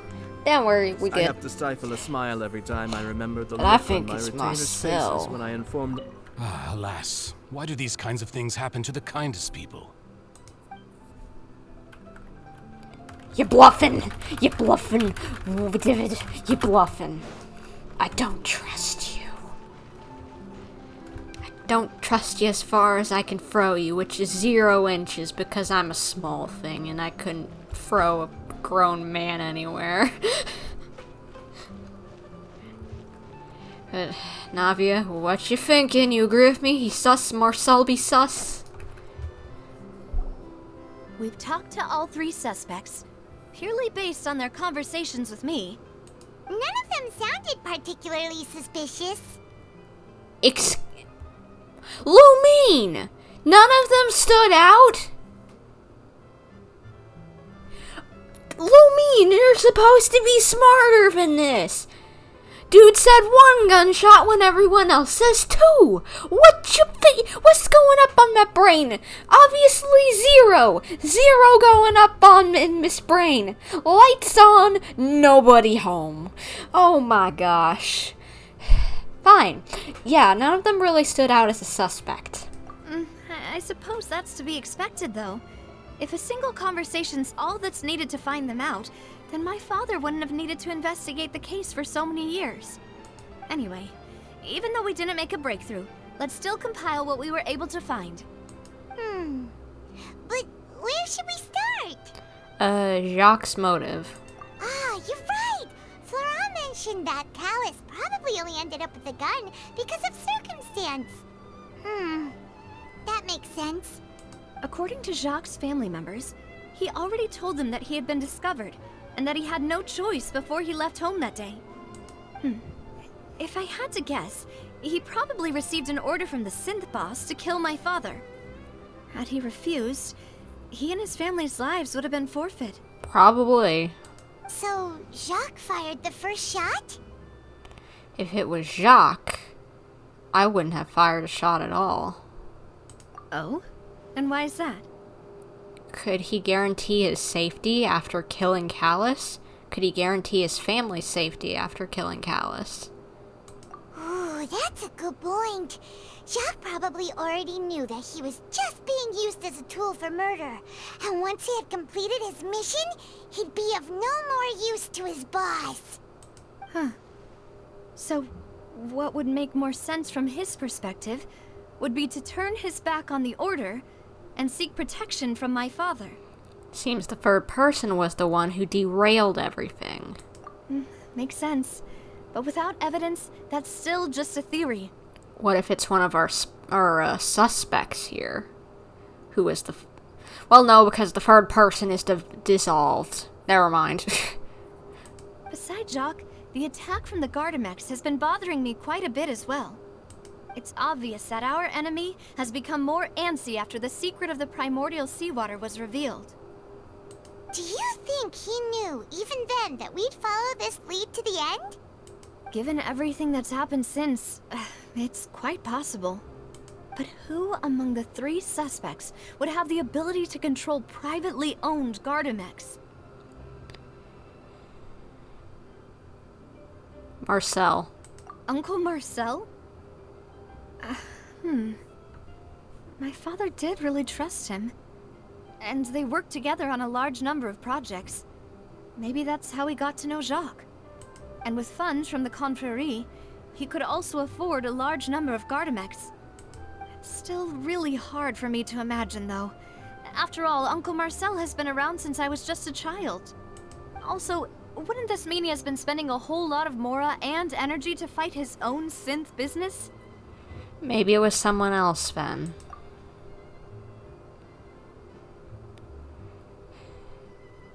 I seriously thought I was onto something, because he said he heard 1 gunshot. Not 2. How is that not it? It's literally just one little thing of text that, if you don't pay enough attention to, you lose. That should have been the obvious clue, in the sense of just like, if you pay enough attention, that's it. But that's one of the best kind of clues that you can do. Just one little slip of the tongue. That if you don't pay enough attention to, it doesn't matter. But if you do, then they're the one. You know it. But I don't know. Terry. I think it's Thierry. Thierry, you say? Huh. It is possible that he's figured out a way to convert the Gardamex for personal use. But I didn't feel like he was lying when he was talking to us about the mecha. I also don't think he'd be able to keep that kind of tampering under wraps. Yeah, but he seems sus as all get out. He could just be a red herring, but still... Yeah. Had he actually tampered with the mecha, we'd be able to prove it with a simple check of the guard's inventory. If the mecha were taken from the guards, it should be pretty easy to find out when and how that happened. True. Guess it was someone else. It was Florent, the guy I was suspicious of from the very beginning, in a sense, because he was the right-hand man. But I thought that was too obvious of an idea, that the right-hand man was the one who did it. You know, just like that's how almost everything you would expect goes. Of course the right-hand man would betray someone, but that seems too obvious. Guess it was him, but I think it's Florent. Florent? It is true that he was closest to my father, and thus had the best chance of learning about his dealings with Jacques. But as Spina di Rosula's advisor, his work mostly deals with personnel and security, so he shouldn't have much means when it comes to finances. Are we about to say all of them aren't the one? Wait a second. Don't tell me it's Melus. Oh. It's gonna be Melus, isn't it? Oh, please don't tell. I hope I'm wrong. I hope I'm wrong. So you're saying he's too broke to afford a mecha army? Exactly. He can't. And even if he could, I don't think he would be able to dispatch a whole group so quickly. Is it all three of them working together, or is it Malus feeding us lies? Who could it be? I think...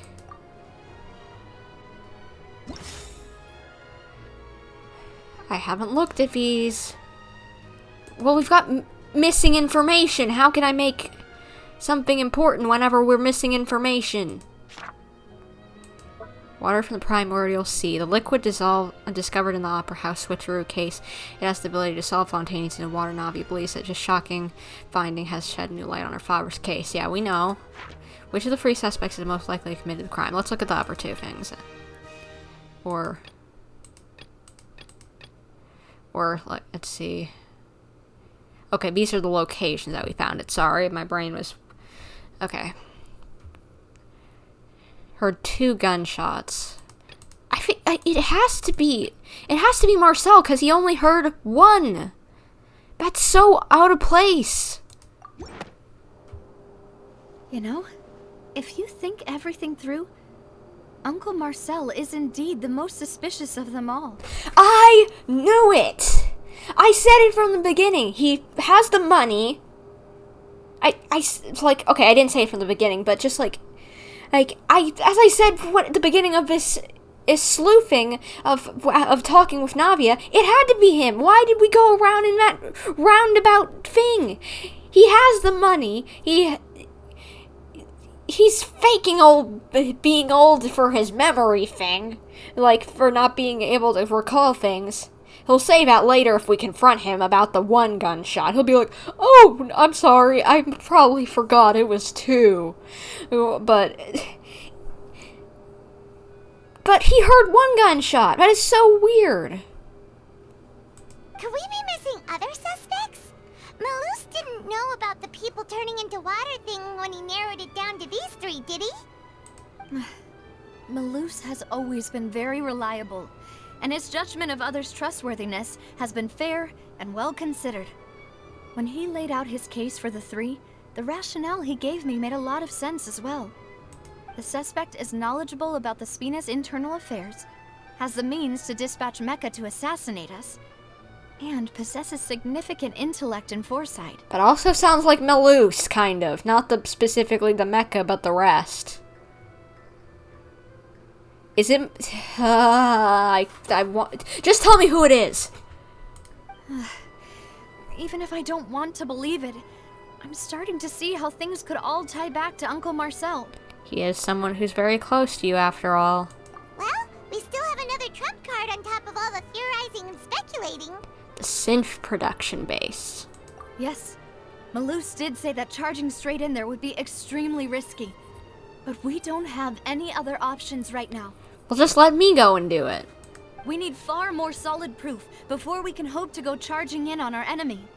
Navia, here you are. Oh, I've been looking for you. Huh? Aren't you the guy from the guards? Did something happen? Yeah.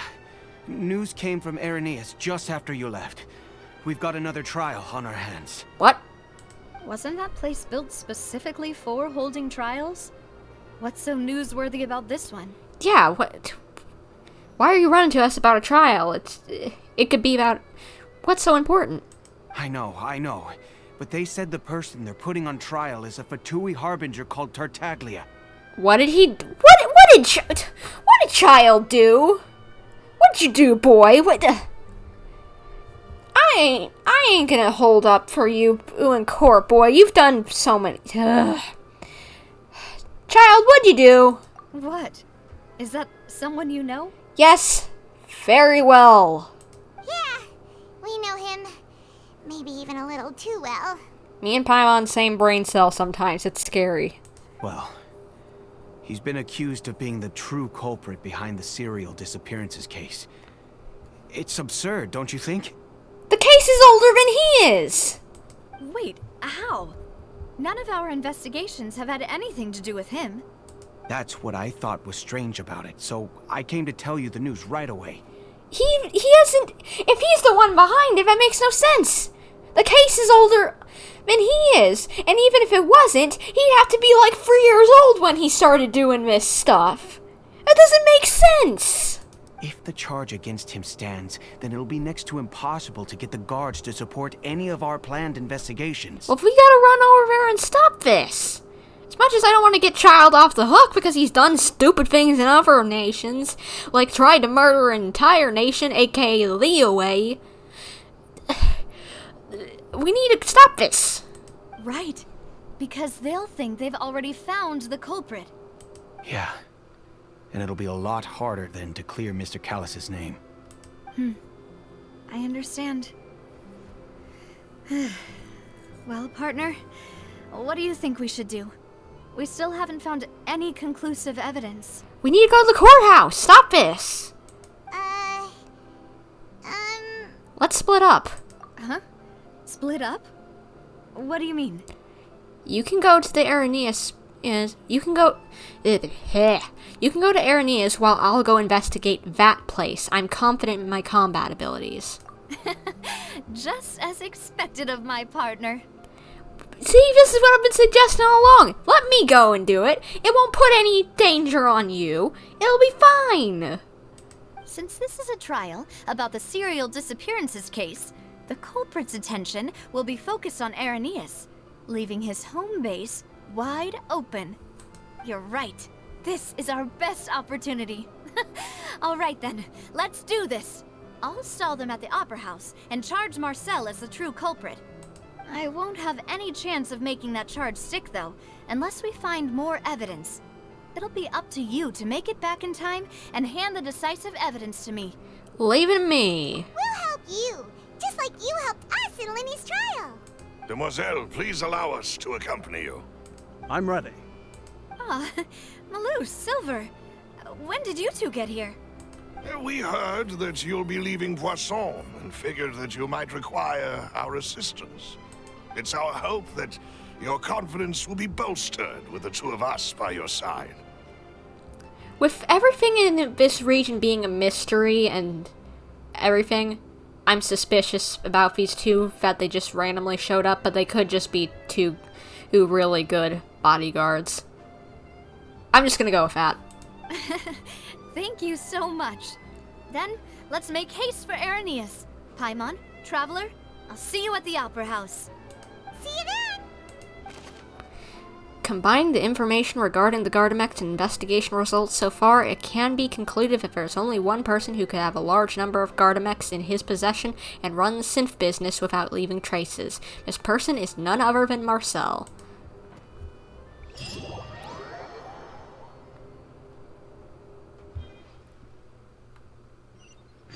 Now that Navia has set out for Araneas, we should also get going. The location has already been marked on the map, so let's head over. Well? According to Malus's info, the synth production base is underwater. Oh. Let's go and try to find the entrance. Secret evil base that is underwater. How cool. But, just like it makes sense that it was as Marcel. It makes sense. Wait, that's not what I'm going for. Where's the entrance? Oh, over there. Right where the thing is. Finally found it. Huh. So this is the entrance that leads to the synth production base. It sure doesn't seem out of the ordinary at all. It's so cute. Just cute to see them just like floating underwater like that. Well, they don't want to stand out. Oh, but I'm sure what we'll find inside will be extraordinary. You're right. An important place like this is bound to have a ton of protective measures and mechanisms. Navia's probably arguing up a storm right now to stall for us. Oh, we're gonna get to see a cut over to her? Okay, let's see what's going on. Let's see the dishing. Let's see the court ruling.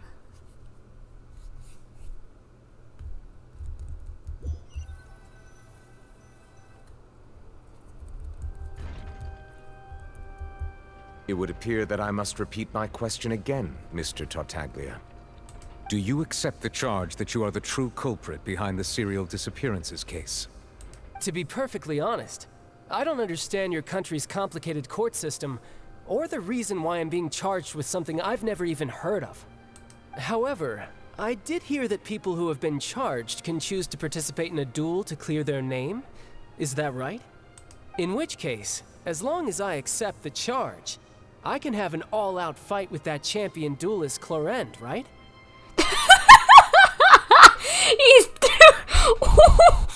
He's gonna accept the charges, so that he can get that bloodlust of his out of his system. Oh my gosh, boy, stop it! Stop it! I hate you, but you're funny. Stop it. I've got to admit, that's one of the most enticing offers I've ever received. When I privately sparred with her last time, she was obviously holding back. Real disappointing. Hey! Don't you understand? You're currently the prime suspect for a major case. This isn't the place for you to be looking for fights. Oh? Sounds like the Hydro Archon wants to lecture me on the ways of the Opera House. Then why don't you duel me too?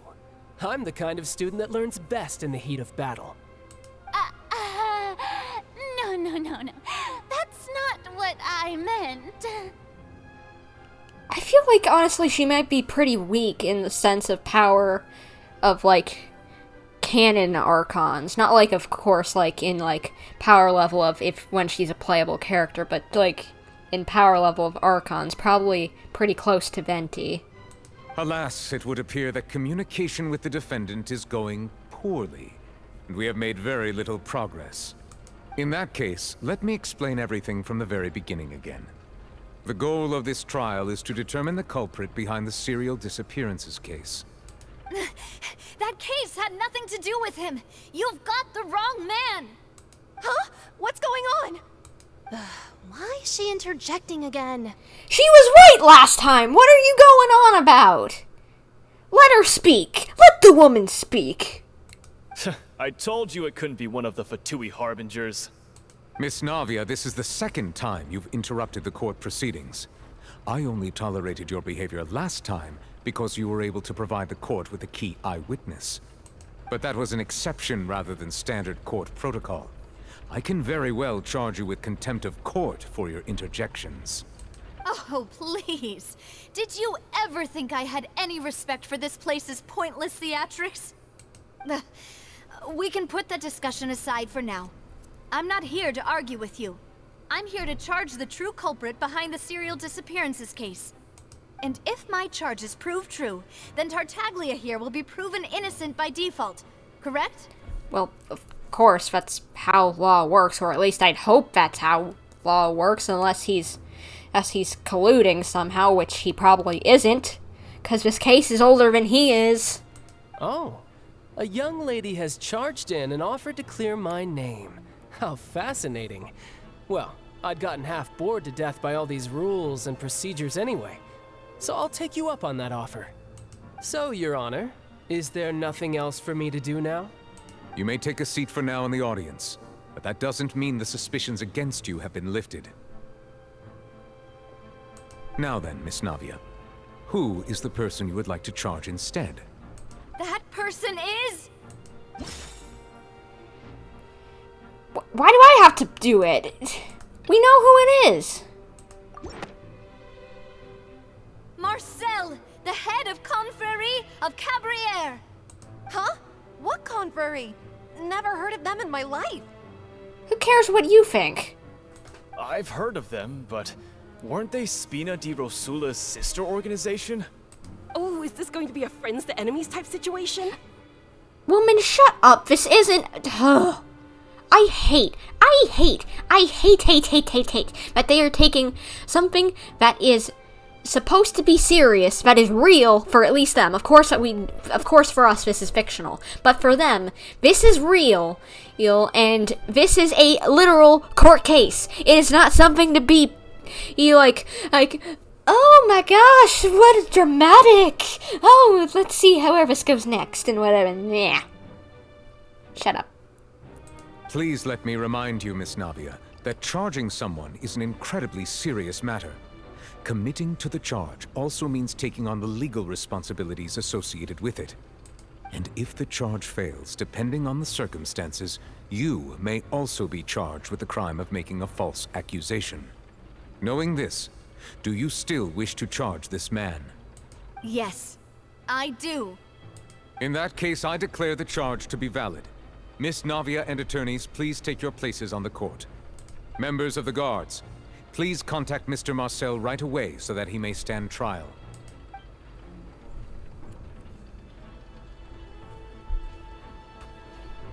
Mr. Marcel, you will not require an attorney.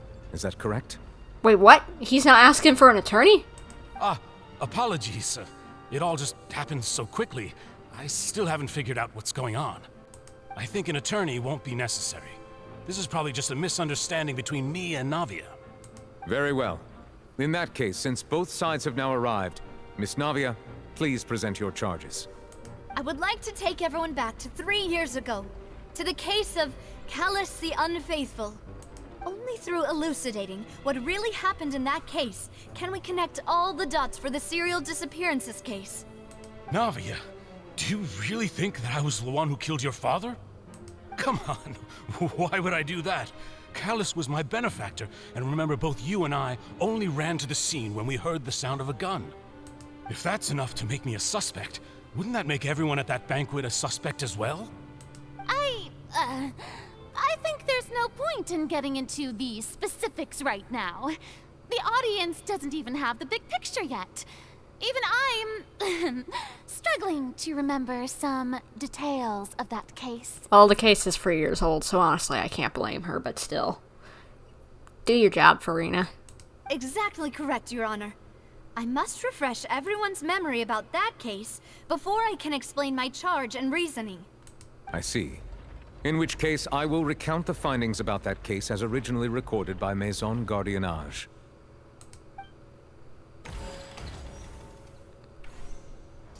On the day of the murder, Spina di Rosula hosted a large banquet in a countryside estate owned by the Confrérie of Cabrières. Why are we seeing Florence right there? During the banquet, all attending guests heard 2 gunshots from the courtyard. When the guests arrived at the scene, they found the primary suspect, Callus, holding a gun, while his acquaintance, Jacques, lay dead from a gunshot wound. The guards' investigation did not recover any other firearms from the scene.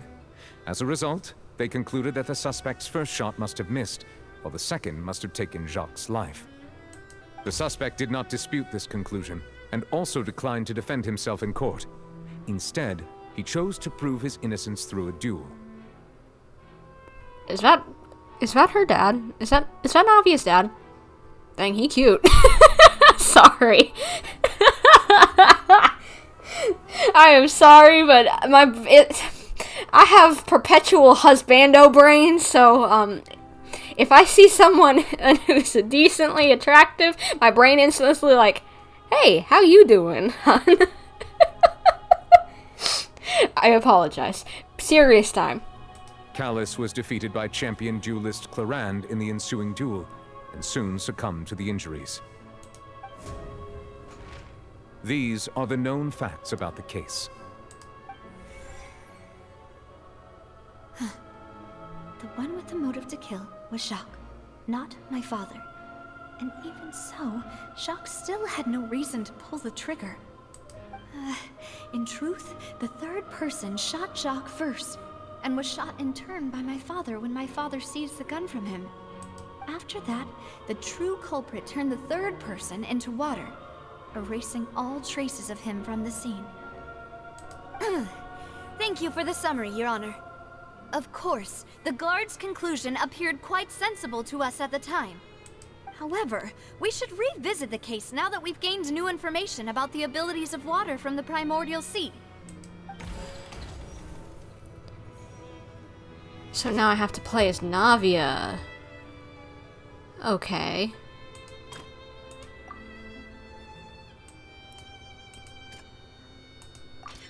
This assassin first shot Jacques, then turned to shoot Callus, only for Callus to wrestle the gun from him and kill him instead. Okay. Okay, what is the last loophole? Something's not right. What am I missing here? I thought it would be that. Water from the primordial sea, maybe? No? Maybe there?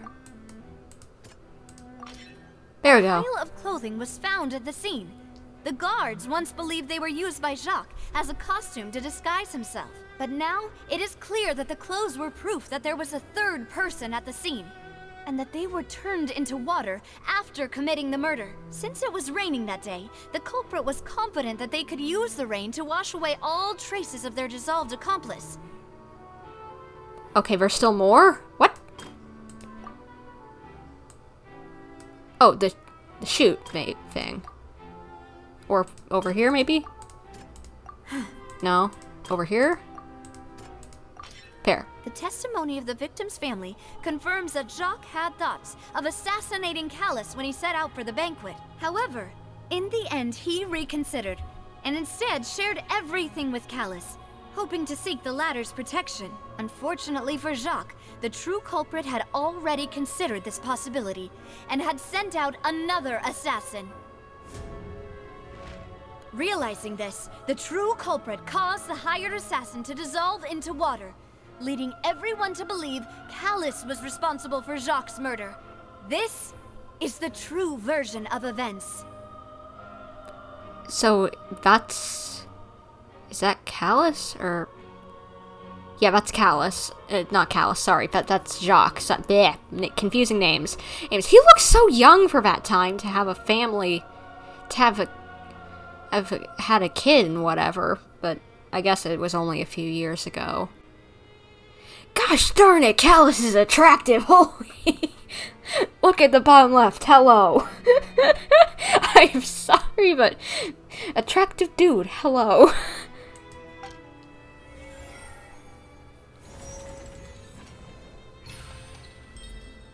There we go. Ah, so that's what happened. Wait, you're telling me something as dangerous as water from the primordial sea has been used for all these years? Yep, it's synth. What a great theory. It also explains Callus's and Jacques' respective motives. I guess they didn't shoot each other after all. Mr. Marcel, you are the one being charged with the crime. You should provide a rebuttal if you wish to prove your innocence. Ah, but I think I agree with everything Navia just said. In fact, there was nothing in her speech that directly implicated me. Then, may I ask some questions? In my opinion, we primarily need to determine two things. One, do you have the evidence to back up your claims? I'm afraid not. At least not at this very moment. Boo! If you don't have any evidence, you should just go home! Can I slap this woman? I may not have the evidence with me, but I know where I could go to collect it. If we look up the deserted clothes against a record of people who went missing around the same time, we should be able to find a match. Considering the serial disappearances case, the guards probably kept careful records of all missing persons from around that time, regardless of age or gender. That makes sense to me. Monsieur Neuvillette, I would consider this to be a reasonable investigative direction. Why do I feel like Furina's acting a little differently today? Maybe it's because she senses this is a real thing that needs to be fixed or something. I don't know.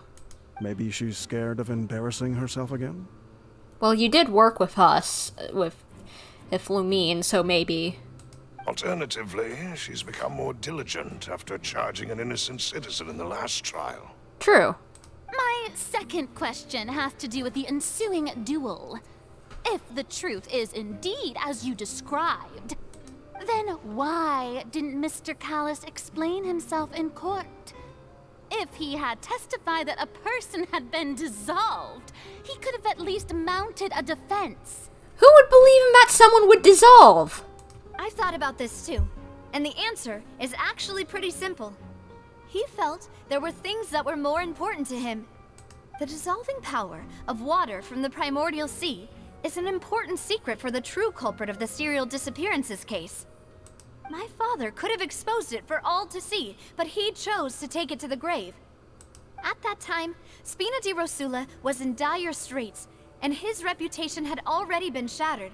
He had no guarantee that going forward with the truth would allow the culprit to be brought to justice. What was certain, however, was that it would paint a gigantic target on my back. Boss once told me that Demoiselle had already been selected as the next target of the serial disappearances case. What? If the secret had gotten out, the culprit would have fought an all-out war with Espina right there and then. I wouldn't have been the only one in danger. All of us would have stood to lose our lives. Of course, the guards might eventually figure out the truth of the matter and determine that we were in the right. But what good would that do? How can a hollow verdict protect anyone? She's doing really good at defending herself in this court case. She's really fought this out. Either that or she's extremely five-headed. Like, good lord, she's smart. Had this opera house ever given my father any kind of confidence in its brand of justice, Spina di Rosula would have had no reason to exist. But by staying silent, we retain the ability to deter our opponents and continue the stalemate. I was able to become Spina di Rosula's president, which made me harder to target, as well as giving me more time to grow and learn. And once I have figured out the truth and stepped up to the challenge, I will do what this opera house cannot, and restore my father's truth and honor back to him. Well, what do you say about that, Neuvillette? So, you mean to say, your father intended to die in the duelist's ring? That's right. Do you have any proof? Chlorinde! Of course. All you need is to ask his opponent, Chlorinde. Chlorinde, sorry. I don't need your apology, your guilt, or your support from the shadows. You don't have to do anything for my sake. But since he entrusted his will to you, Chlorinde, you should tell us the truth about his sacrifice. So, during the duel, did you believe that Callus was intending to die? Yes, I did. As a champion duelist, I've fought many battles and taken a countless number of dishonored lives. In my line of work, I've seen all kinds of people give their all for the faintest hope to continue living. Some were determined, others passionate, and some even manic and twisted. Just one look and I can tell if a duelist is hoping to live or if they're looking to die.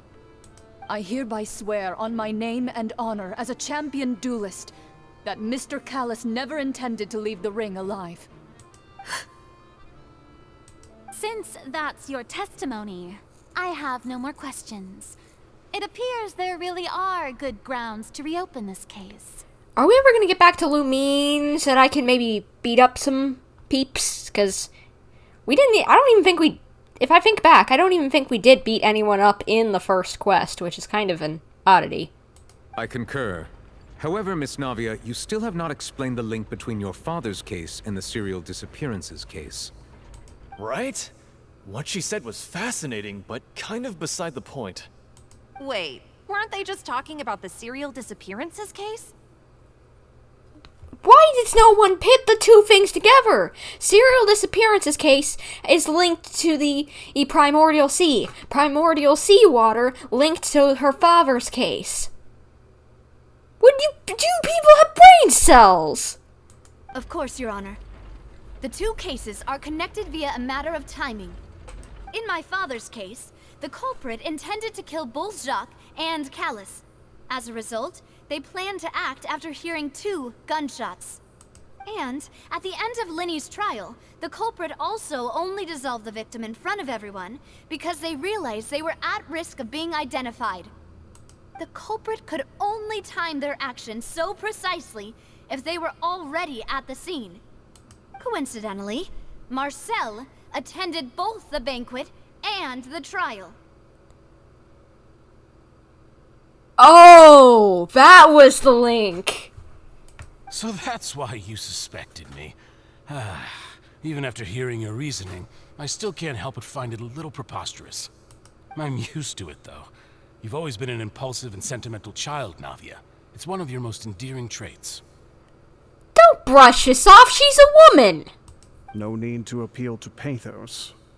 I won't try to refute your points one by one, but even if everything you just said was true, can you prove that I was the only person present at both events?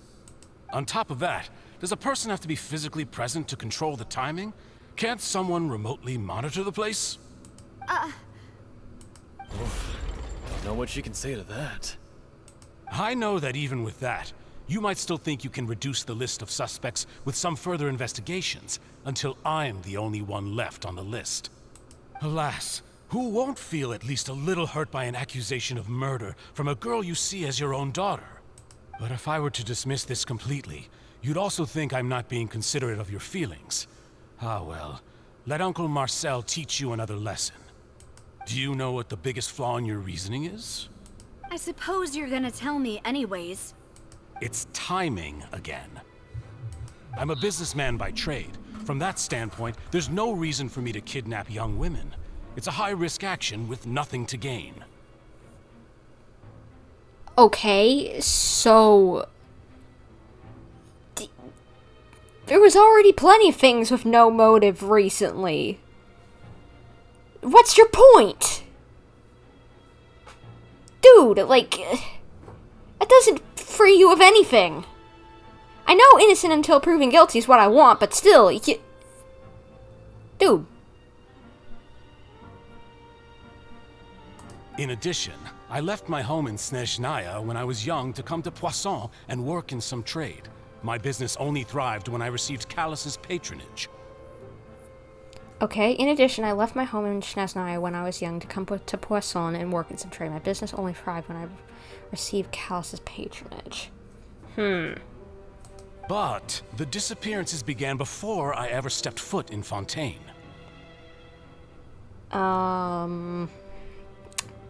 Drat. Are we for sure? Are we for sure that you stepped in Fontaine when we think you did?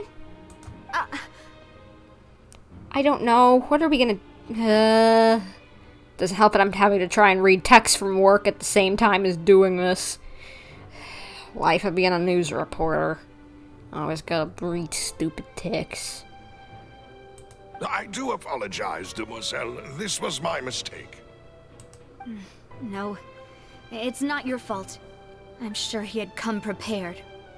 Is there anything else you'd like to say? Would you like to check the date of my first business license against the first known case of the serial disappearances? You can also take a look at my border entry records, or ask my friends and family when I left Snezhnaya for the first time. Wait, you're from Snezhnaya? My brain just clicked. Fatui! Fatui. Well, wait, no, that wouldn't make sense. Because then why would he let child go under the bus? I don't... brain rotting over here. Could those records and testimonies do something to appease the unspeakable anguish in your heart? Seems like she got the wrong guy. At this rate, Navia will be convicted for falsely accusing him. I think you've done a superb job of dissecting your father's feelings as he neared the end of his life. But aren't you going against all of his wishes and expectations right now? What? Am I missing something? What are you talking about? What you talking about, boy? He wished for you to become more rational, collected, and conscientious, instead of dwelling only on your own feelings. Where'd that come from? What? Once you've learned to be more considerate of others' feelings, and to stop rushing headlong into things, you'd have met most of his expectations.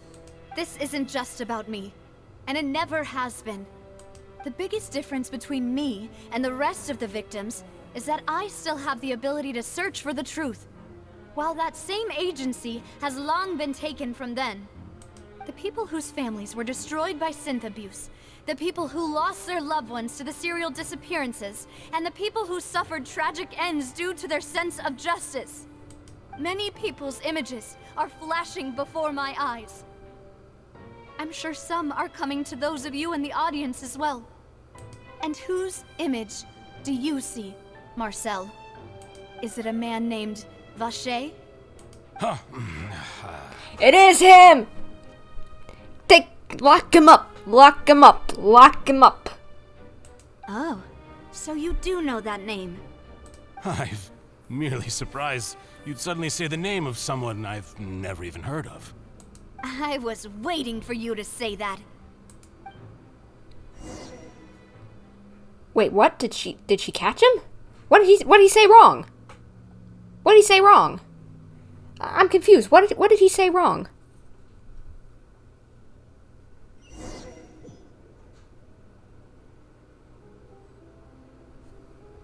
I seriously don't get what. Hold on 2 seconds. I've got a text.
Okay, sorry, just had to reply to a text from work.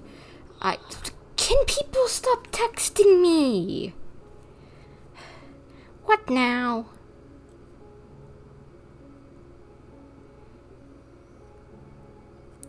Oh, never mind. Nothing for me to freak out about. Sorry. Anyway, let's start swimming. I'm sorry for that prolonged silence. I just work likes to bug me at the worst times. Party setup? Oh, never mind. I don't need but. We're good. Gather. All right, Gardamek, let's beat your butts.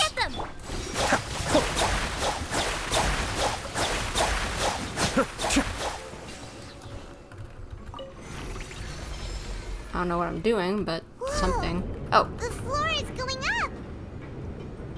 I didn't miss anything, didn't I? Is it because of this mechanism in the middle? That guy really prepared a lot of stuff for this place. Whoever that guy is, but whatever. Oh, chest. Let's make sure there's nothing hiding in here, because I don't want to miss out on any rewards. Nope, we're good. Charge. Let's go. Whoa. Pretty. I like it. Paimon thinks we need to go up, but Paimon doesn't see a way. Let's take a look around. Maybe we'll find a hidden mechanism that'll show us the way up. I'm okay. Hidden mechanism. Over there, perhaps? Aha. Use you to smash into the wall.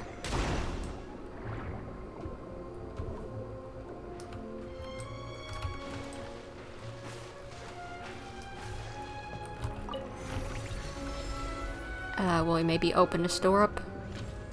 Yes? No? What's going on?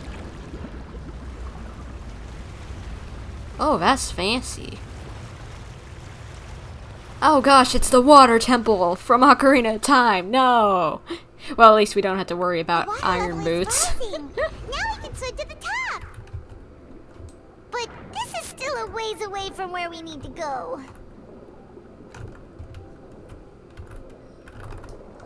Am I missing anything?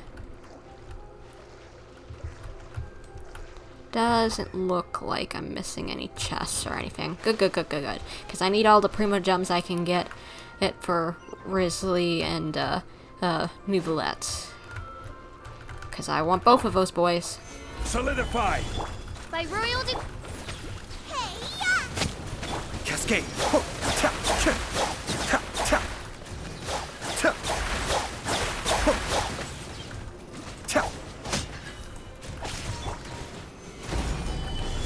Nice and spicy. Nice. Let's see. Over here. What we got? Door opener. Very fancy. Oh, no, it's not a door opener. It's a water level raiser. Even more special. Thank goodness video games have outgrown stupid puzzles like the Ocarina of Time Water Temple. Oh boy.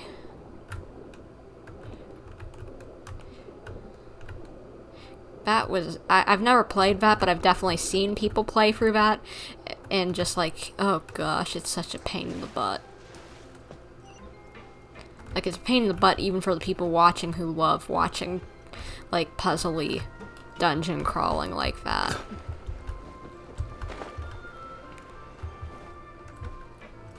Why can't we have a house like this in the teapot that has all these fancy, aquariums? That would be so cool. They need to make the next teapot, design be underwater. That would be cool. Probably not very practical, but I want it still. Showing off much, Hoyo, with your animation capabilities.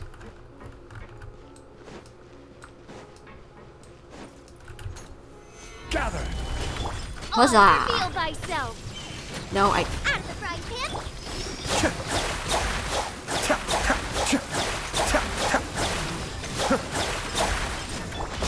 Maybe let's Solidify. pop this off. Be still.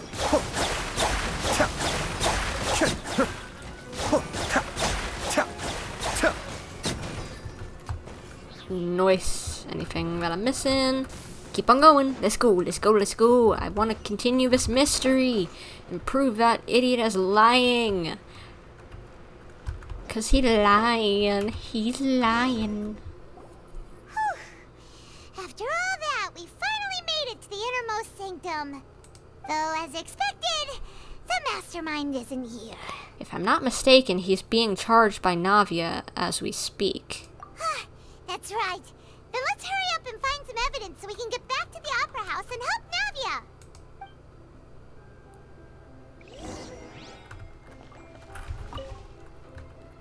What's all this? Aw, it's a bunch of really cute things.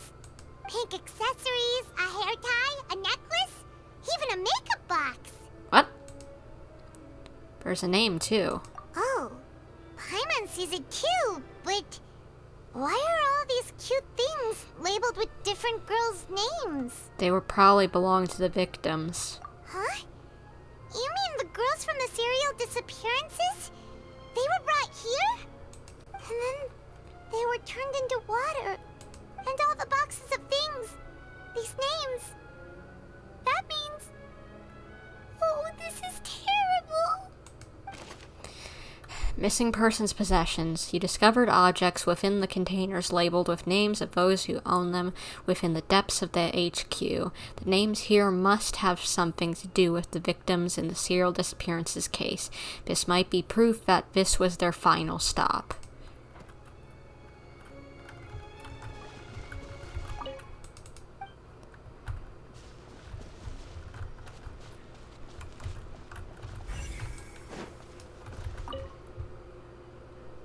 What's written here?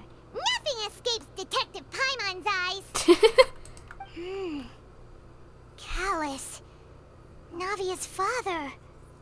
Oh, this seems to be an investigation report on him. It's probably related to his and Jacques' case. Yep. It's about finding someone to assassinate Jacques and Callus because of a lack of confidence that Jacques himself would go through with it. This should prove the existence of the third person, right? there anything else? We still have not determined the exact content of the key information Callus has passed on to certain members of his organization. The old dog's a real menace to deal with. Even if he abides by the promise he's made to us, he will still have the upper hand. He can act whenever he wants to make our lives miserable. The only option left is to remove him from the picture entirely. I concur. Let's send someone to kill him. He won't declare war as long as we don't touch Navia. Oh, seems like we've got a bunch of correspondence between the higher-ups. They planned this well in advance. They're all just so evil. Callus's investigation report. Clues concerning the Callus case that were found inside the bookshelf. The mastermind did not believe that Jacques would do the deed, and thus sent a third party to ensure Callus's death. The content that followed also defined the culprit's motive to some extent.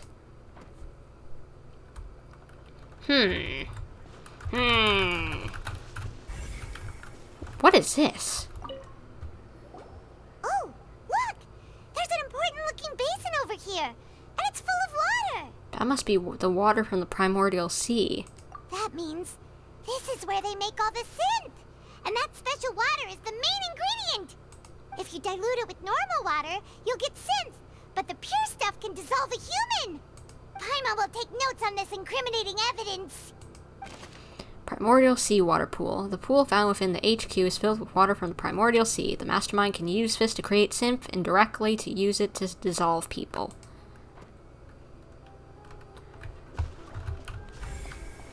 They really shouldn't have messed with Navia, you know? Seriously. Whoa! There's so much synth here!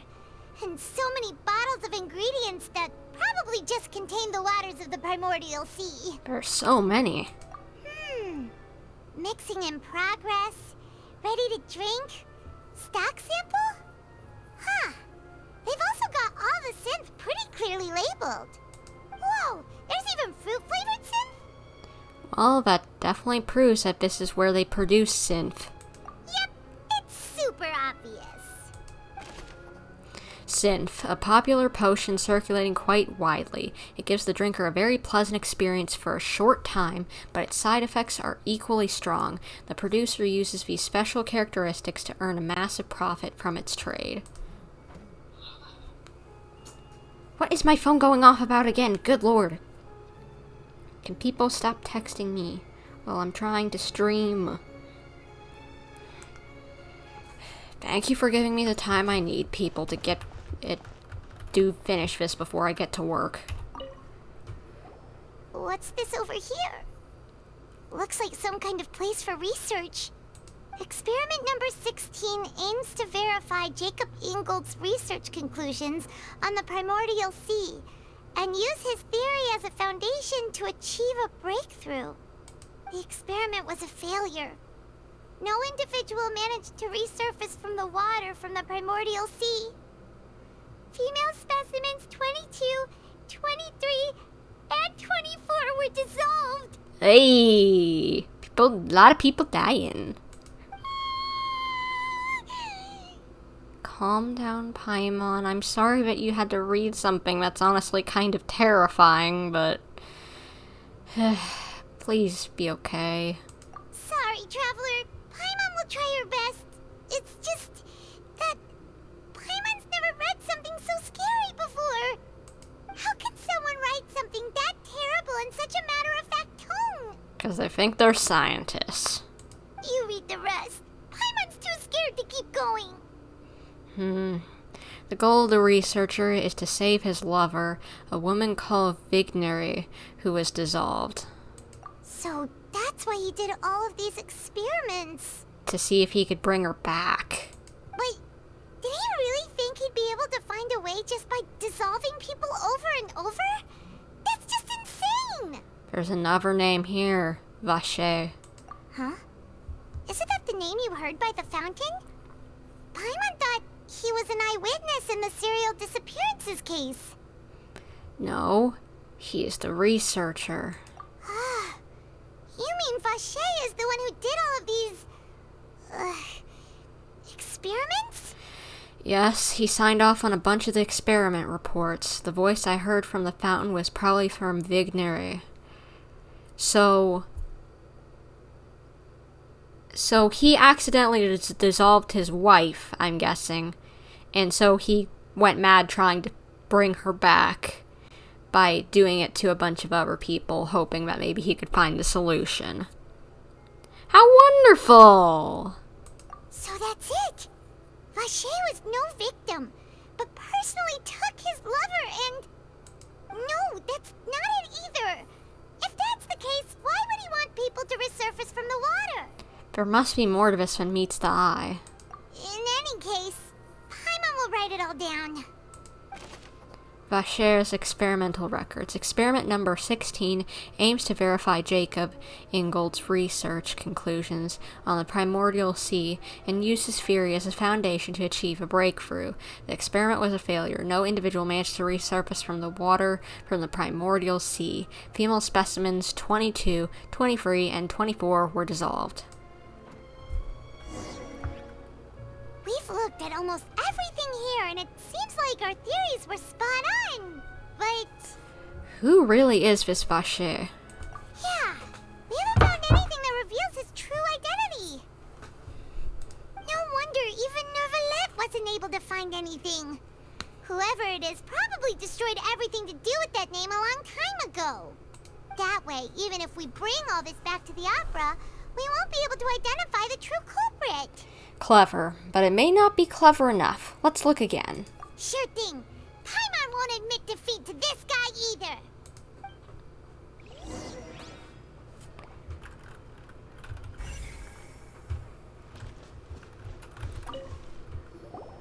You take that side and Paimon will take this side. Check everything carefully. We'll find something for sure.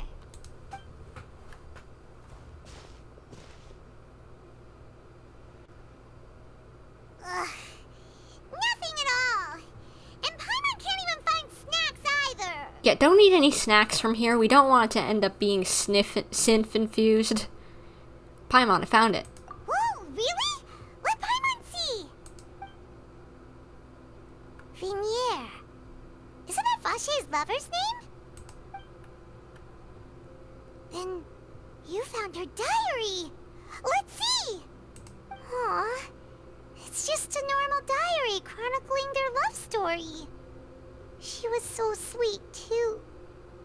Oh, Paimon feels even worse for her now.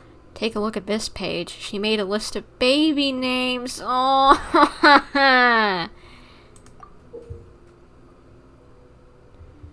I can't read those. So many! A whole page's worth! But they're all crossed out. Was she unhappy with all of them? There was one more that was circled. The final name she decided on was... Marcel. Oh! Who lives in a pineapple under the sea? Sorry. Well, we found out that, Marcel's these two wackos' kid. Wait, but Marcel's pretty old. Has this case been going on for so long that he's Vacher and Vignier's grown son? I figured it out. Let's go, Paimon. Hey! Paimon still hasn't figured it out yet. I haven't either, but I guess Lumine did.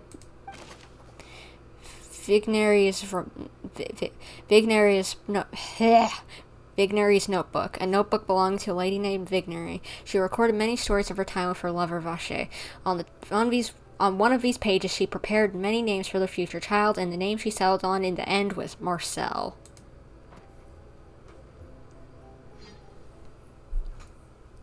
Get back and clear Tartaglia's name.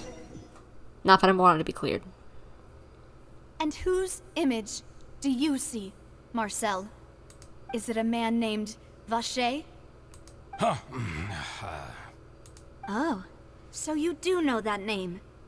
I'm merely surprised you'd suddenly say the name of someone I've never even heard of. I was waiting for you to say that. Navia! We're back! expected of my partner.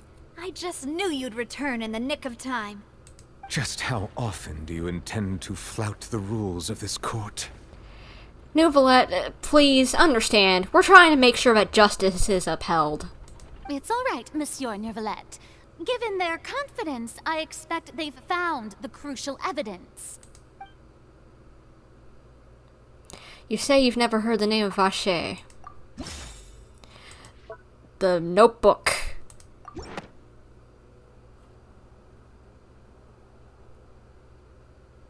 But the truth of it, Marcel, is that you've always been Vacher. Wait, what? Huh? What? We've investigated your lair and we already know everything. What? That's not. He's the kid of Vacher, not. What? After your lover, Venier, was dissolved, you kept abducting young women to experiment on the hopes of bringing her back to you. You even created Marcel as a new identity and destroyed all records of your past as Vacher. Wait, what? So that's it. Even the villains in opera performances rarely go that far. And with that, Marcel's motive has now been established. This information regarding your past also dismantles your prior timing defense. So, did he use what was expected to be his kid's name as a new fake name? That's weird. Well, Marcel, do you know where you went wrong? You fixated your gaze on the lover that passed away, instead of paying attention to the living people around you. So, you never noticed how we changed, or how we grew as individuals. You also never understood Boss's real expectations for his daughter. Or our determination to see things through. Your determination.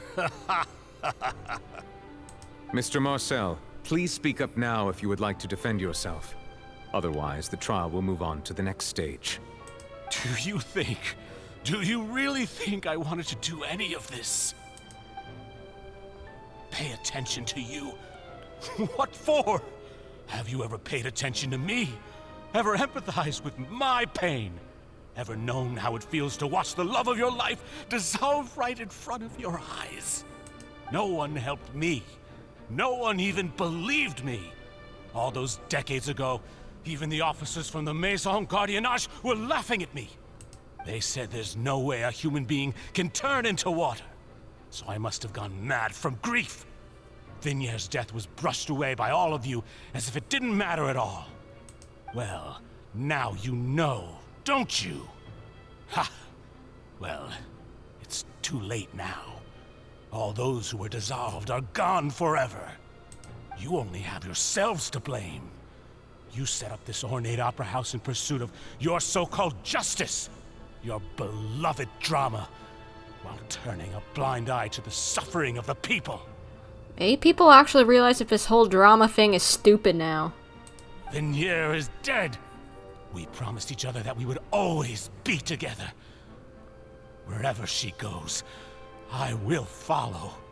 But I'm not from this blasted place, so I can't be dissolved.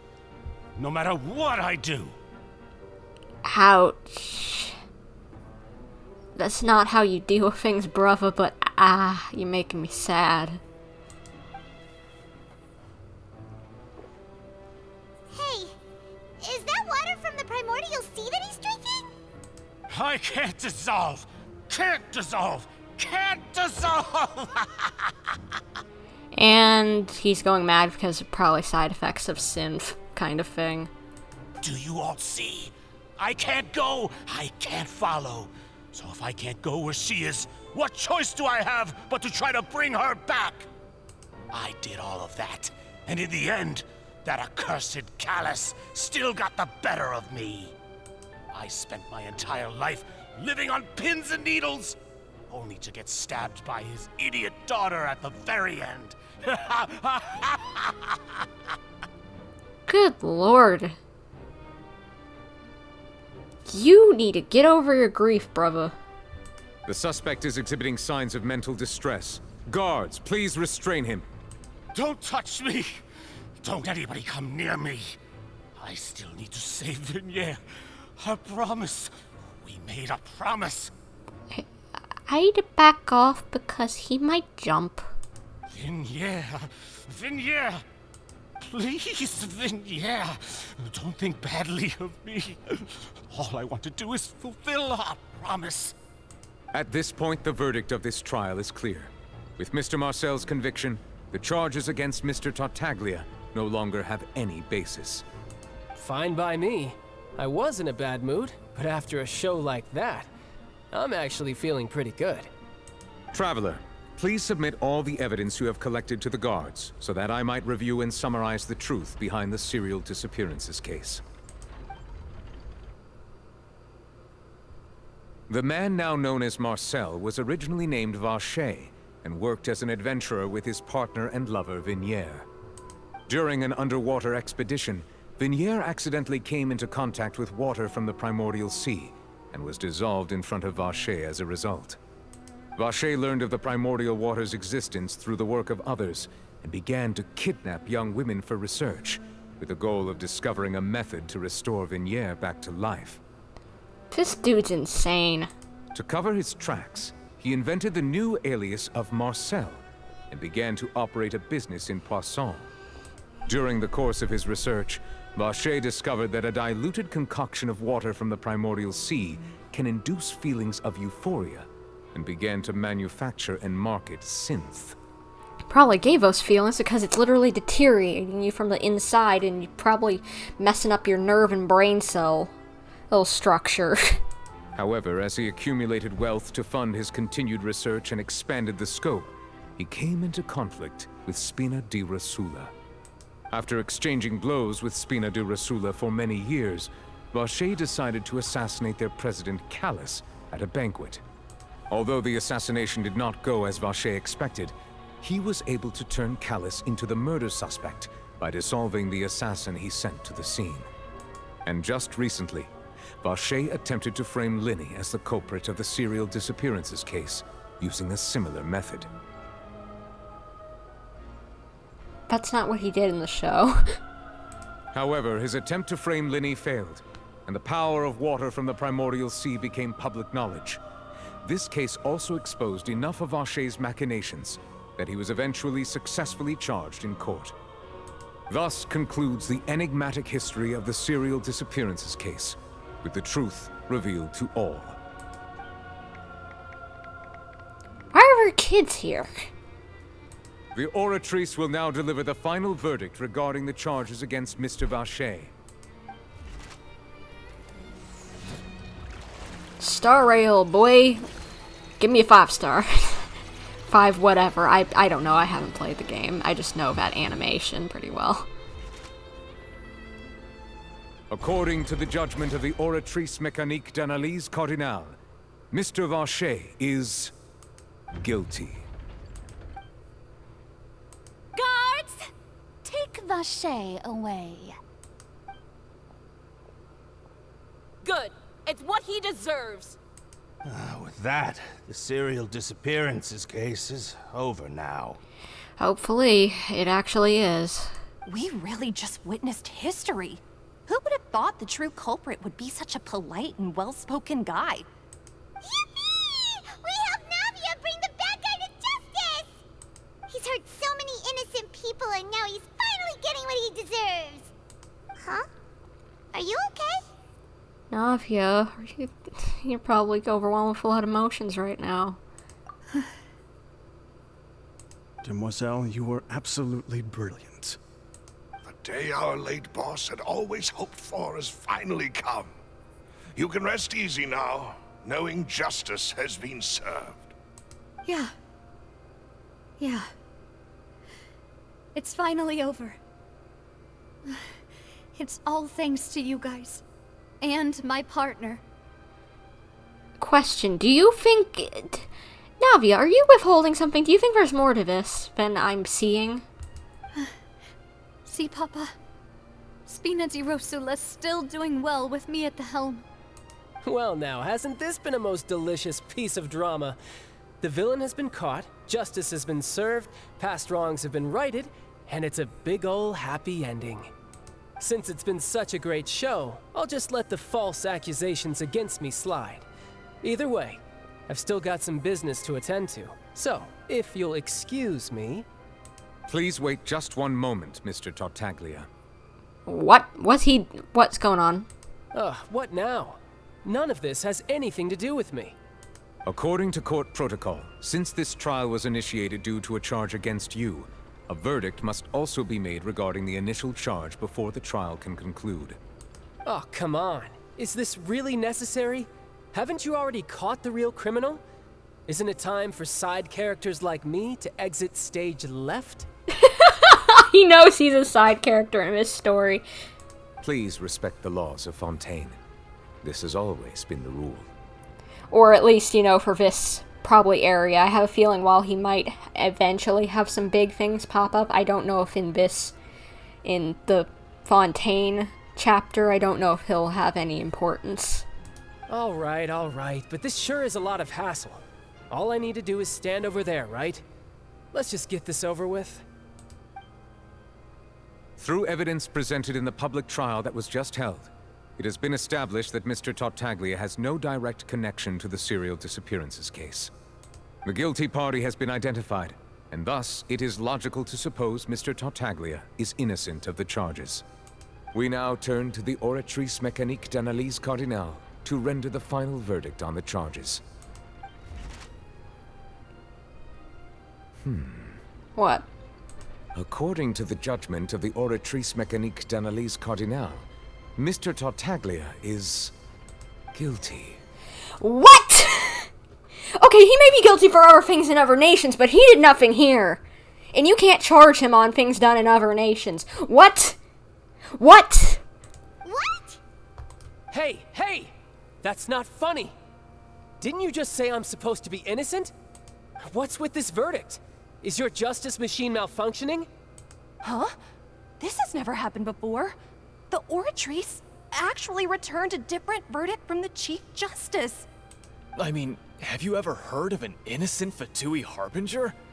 Do you think the Oratrice might have just convicted him on general principle? But you can't judge him on things that are from another land. You can't try someone in a different land unless it is by permission of the other land where the crime was committed, at least as far as I'm aware. But weren't the charges about the serial disappearances case? No matter what else he's guilty of, it shouldn't affect the verdict in this case, right? What is going on here? The judgment of the Oratrice Mécanique d'Analyse Cardinale is, by law, the final verdict of the court. We must accept the guilty verdict. Neuvillette?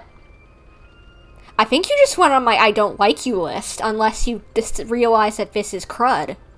Guards, please take the suspect into custody per court protocol.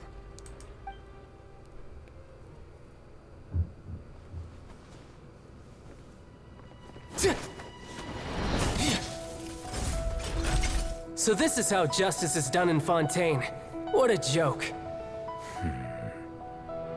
You've got your rules. Well, I've got mine too!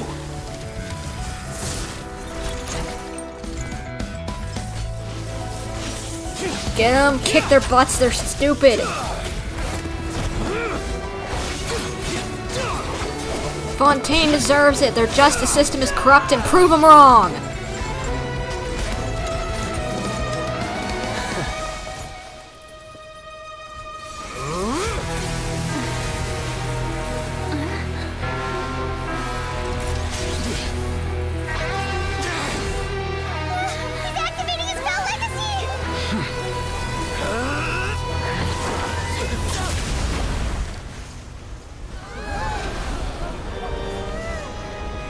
Neuvillette, what did you do?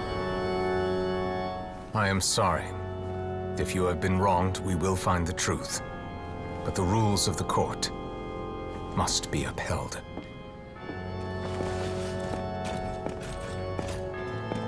Oh, does he have a cut on his face? Oh!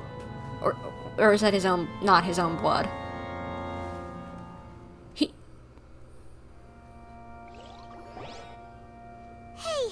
Monsieur Neuvillette, what's going on? Shouldn't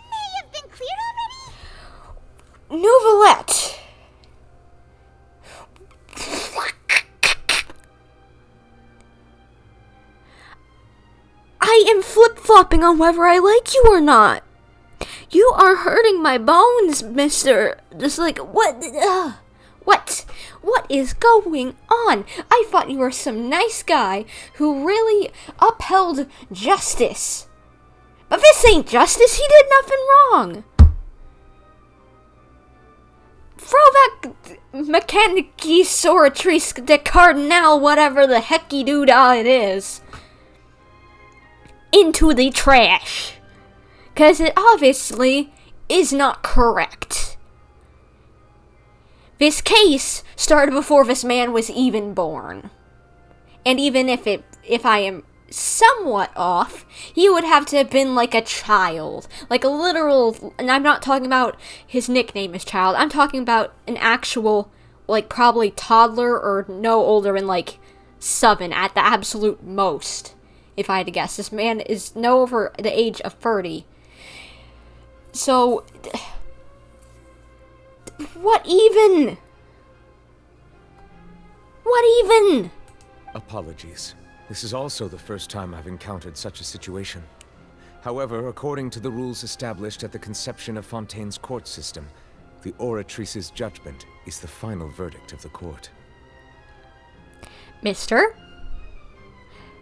look me in the eye and tell you if that thing doesn't need to be thrown in the trash. All I do is follow court procedure. As for why the Oratrice arrived at the conclusion it did, you should probably ask someone more knowledgeable than me. If even the Chief Justice doesn't know, then we have no choice but to ask the Archon herself what the heck is going on. Why are you looking at me? I had nothing to do with it! You sound sus as all get out, Missy. I don't know what happened there either. Hey, stop staring at me!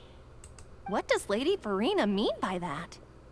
She says she has no idea either, but that's impossible. Didn't she create the Oratrice herself? Did you change the verdict to make drama, Missy? Yeah, so are the verdicts reliable or not? Can results like this really be called justice? My dearest citizens, did you really think we'd allow an incorrect verdict to be handed out in this court? Did you really believe that the judgment could be mistaken or be the result of some sort of random mishap? Yes. Don't tell me. You thought even I had been blindsided by the Oratrice's result. You sure look like you were. But the way she looked just now, it was pretty obvious she had no idea what was going on. Did no one else hear her screaming about how, "Don't look at me, I don't know what's going on"? However, given the state of things, I shall give you an explanation. Everything that just took place, including my supposed shock and bafflement, was a part of an elaborate performance, with every action meant to stir up drama and excitement. Sure. I hate this woman. I will never pull for her no matter how OP she is. And, of course, for every performance there is a script. Everything has unfolded exactly as I expected from the very beginning. As the embodiment of the very concept of justice, the Oratrice shall never render an arbitrary judgment! And I thought I disliked Venti. At least Venti has some sort of sense of morals, unlike this woman. If you thought Child had nothing to do with the serial disappearances case, it is only because you've been blinded by the superficial appearance of innocence. Use your brain cells. This case is older than him. Everything he's done, not to mention the danger he poses, are beyond ordinary comprehension and completely unforgivable. Are you just doing this because you're afraid of the Fatui, maybe? I need the next chapter of this story immediately. Please give me some sort of, at least, theorization point, please, before this ends. All shall be revealed in time. You will come to understand my noble intentions as well as the absolute correctness of the Oratrice's verdict.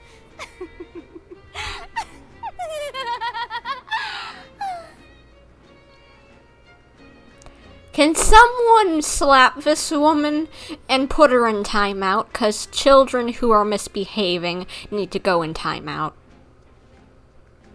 Yes, you heard that, Burn.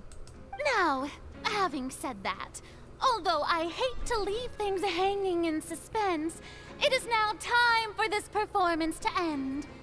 As the lead actress, I shall be the first to take my leave. Toodaloo! Yeah, get out of my sight, woman. So she chose to make her escape after all, did she?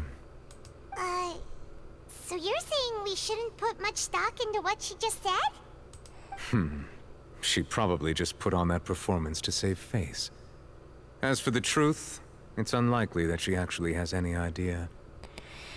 Well, at least you're being honest about that and smart and... I guess I can understand the rule following because you are the Chief Justice, but at the same time, I thought you were on our side, the people's side, the sensible side. That wouldn't whack Tartaglia.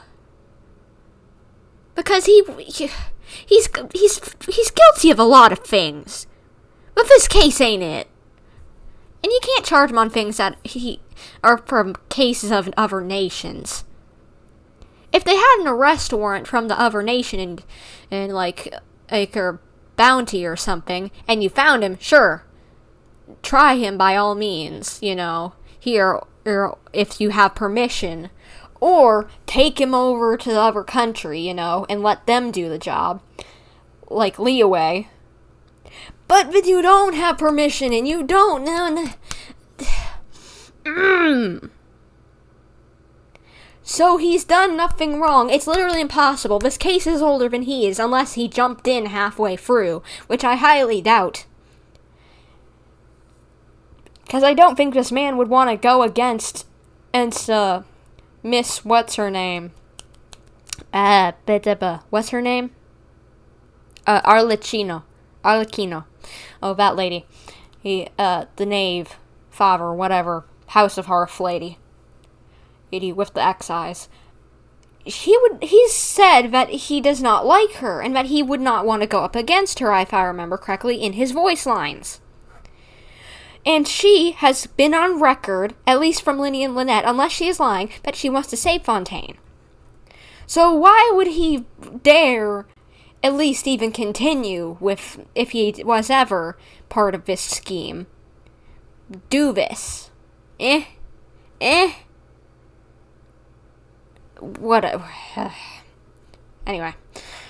way to pull the rug out from under her. Thank you for doing that, because she's a mouthing off her handful. Want to smack her across the face 20 times with a fish. However, please be assured that I will continue to investigate this case in a personal capacity. Just as I promised, if the judgment has been incorrect, we will do our utmost to clear his name. All right. Even though we feel pretty badly for him, we'll take your word for it for now. After all, he's done plenty of bad stuff, so he should have known he'd go to prison someday, right? Yeah, but you can't try someone in a different nation for something that they haven't done there.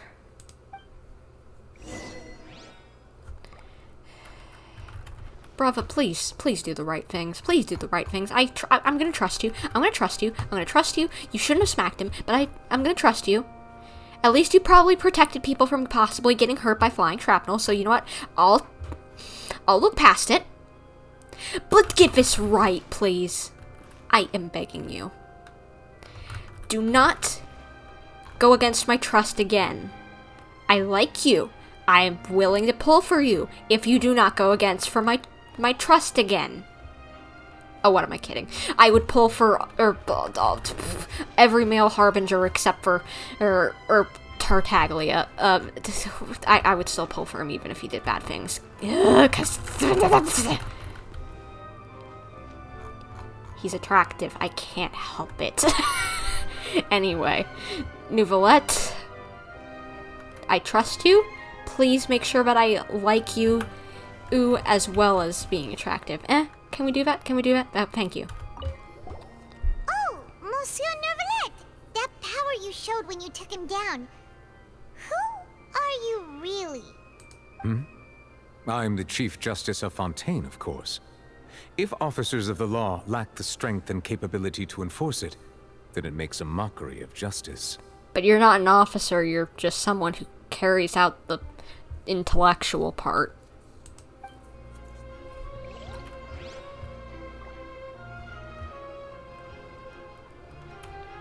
Good lord, he's attractive. Oh my gosh. Anyway, where do I need to go? Guess I need to leave. People, use your brain cells and don't listen to that stupid woman. AKA Furina.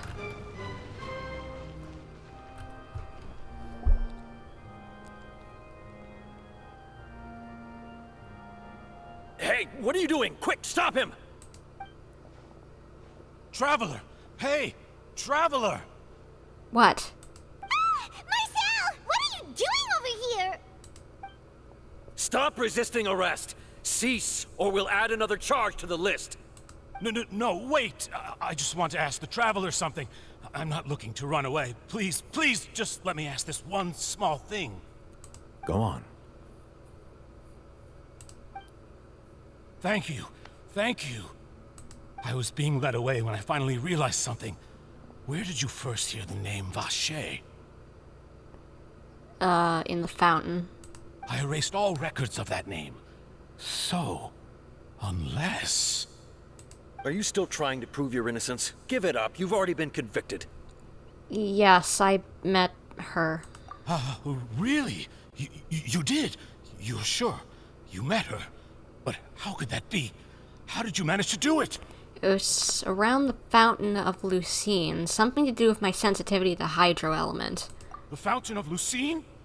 Then she's been so close to me all along. And I just never... Please give me a chance to talk to her again. Just let the Traveler take me to the fountain to see her one last time. This is the last request I'll ever make in my life. You can do whatever you want to me afterwards. I don't care. What? Give an inch and you want to take a mile? Do you think serial killers get to make requests like that? Paimon agrees. Why should we give him what he wants when he's only done a ton of super terrible things? He's going to jail. Who cares at this point? Just let him do it. This request, is it worth as much to you as your life? Of course! Wait, no. It's worth even more than my life. Humans. Will they betray the instinct to live just to satisfy spiritual needs? I'm sorry, what did you mean by humans just now? You ain't human for sure. I've been suspicious of you for a while, especially since rumors on the internet, but you have just confirmed you are not human. By saying humans, they are whack. Very well. I will grant your request. Your Honor, I fear that... I will go with him. You do not need to worry about any escape. In that case, I shall leave him in your most capable hands, Chief Justice. Thank you, Your Honor.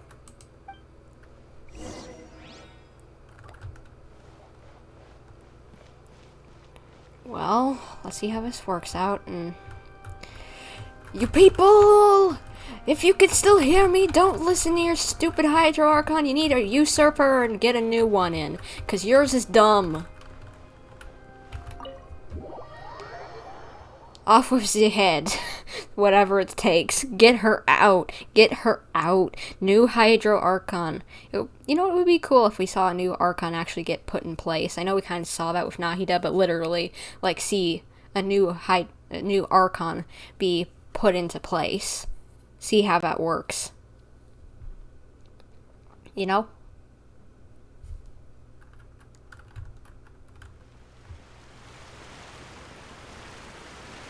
Well, let's get the guy what he wants.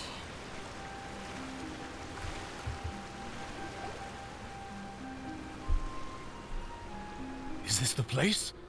You said she's here, but what do I need to do to see her? Back then, I drank water from the primordial sea. It heightened my sensitivity to the hydro element. Yeah, and even Paimon could hear her after drinking that thing. Didn't you just drink a lot of it on the stage as well? Oh, in that case... Vache. Ah! Yes, that's it! So you heard it too! Vinier, it's me! It's me, Vache! Vache? Vache? I'm here! I'm here! Where are you, Vinier? I'm coming for you. I'm finally here for you. Hey, wait! Be careful! Hey, wait! Is he gonna fall in? Vinier, is that you? It's me, Vache! Vinier! Did he, like, disappear like I did or something? Or, well, I passed out, but... Vache? Why did you come? Didn't I say? You don't need to look for me. Oh, we forgot to tell him. You look a lot older than I remember. How long has it been? It's been more than 20 years. I've suffered for over 20 years since the day you left. All this time, only the thought of bringing you back has kept me alive. Nothing else mattered to me. So, this case is somewhere between 20 to 30 years old. At least 20, no more than 30, obviously. No more than 29, sorry. So Tartaglia couldn't have done it, because I don't think he's that old, and even if he... I don't think he's like in his like 40s or something, because that would be the only realistic thing. Maybe at absolute least mid-30s to do something like this. And even if he was alive around then, he would have had to been like 10 years old to start doing this stuff. He would have had to come in at the far end if he's like and just joined it randomly. I feel like Marcel would have been like, "You're coming with me, bub," you know, like, and ratted him out, but I guess maybe, I don't know. I must be dreaming. Who would have thought I'd get the chance to tell you all of my feelings like this? Vinier, you are my everything. I really don't know how I could live without you. But Vache, if you ask me, this world would be better off without you. What? What are you saying? If not for you, I would have finished my law degree and probably become a top-tier attorney one day. What? If not for you, I would have continued to pursue my love of the arts, and my works would have been displayed in the Palais Mermonia itself. If not for you, I would at least have been able to take care of my mother. And she would not have grown old and died alone, with nothing but the tears on her cheeks. Well, this is not great. It's all because of your selfishness, Vache. It's all because of you. Is he just seeing us as in this isn't actually what she would have been like? But maybe it is. I don't know. You... Wait, you are not Vinier. Who are you? You're right. I am not Vinier. I am the sacrifices. Every woman who died by your hand, as our bodies dissolved, our consciousnesses flowed back to the primordial sea. Our thoughts circulated endlessly within the primordial sea, and we were no longer individuals. But we became one, just as streams of water come together in the sea. Huh. I'm Cressy. I'm Lemonade. I'm Azine. The only one I am not is Vinier. Why? But then, where is Vinier? She doesn't want to see you anymore. Every tendril of her consciousness is avoiding you. Huh. So, she really didn't want him to come and see her. Maybe because she knew. I don't know. This is what you get for your selfishness. Your selfishness robbed us of our lives and our futures. You said time and time again that you'd do any and everything for her.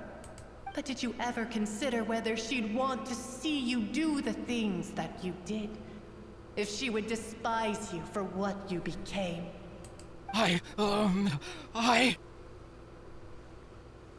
You are a liar, a heartless murderer, and a cowardly narcissist.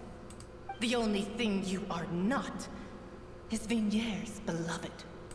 From the moment your first victim died and her consciousness merged with Vigniere's, she has had nothing but pure hatred for you. Ouch. Looks like it looks like I didn't meet Vigniere back then either. They must have wanted me to lure Marcel here from the very beginning. They wanted me they wanted me to bring him here to torture him or something. Oh, dang. Wow, dang, I had just had the greatest nap. Left stream open in the meantime. Gotcha. But did they really just lure him here just to torture him? Wow. No. Yeah. She can't hate me. Let me see her. Please. Have mercy. You still don't understand. When I said don't look for me, that came from the real Vigniere. She really doesn't want to see you anymore. But on top of that, she also said that because it's her final drop of pity for you. She said that because she knew that if you did come here, we will show no mercy to you. I think you're gonna die. Vache. Vache. Vache. Vache. Vache. Vache. Drown.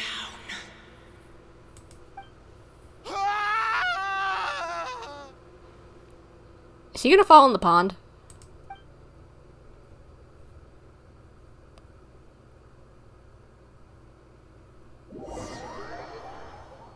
What did I just say? He appeared to die from a massive fright? He lost his soul? What?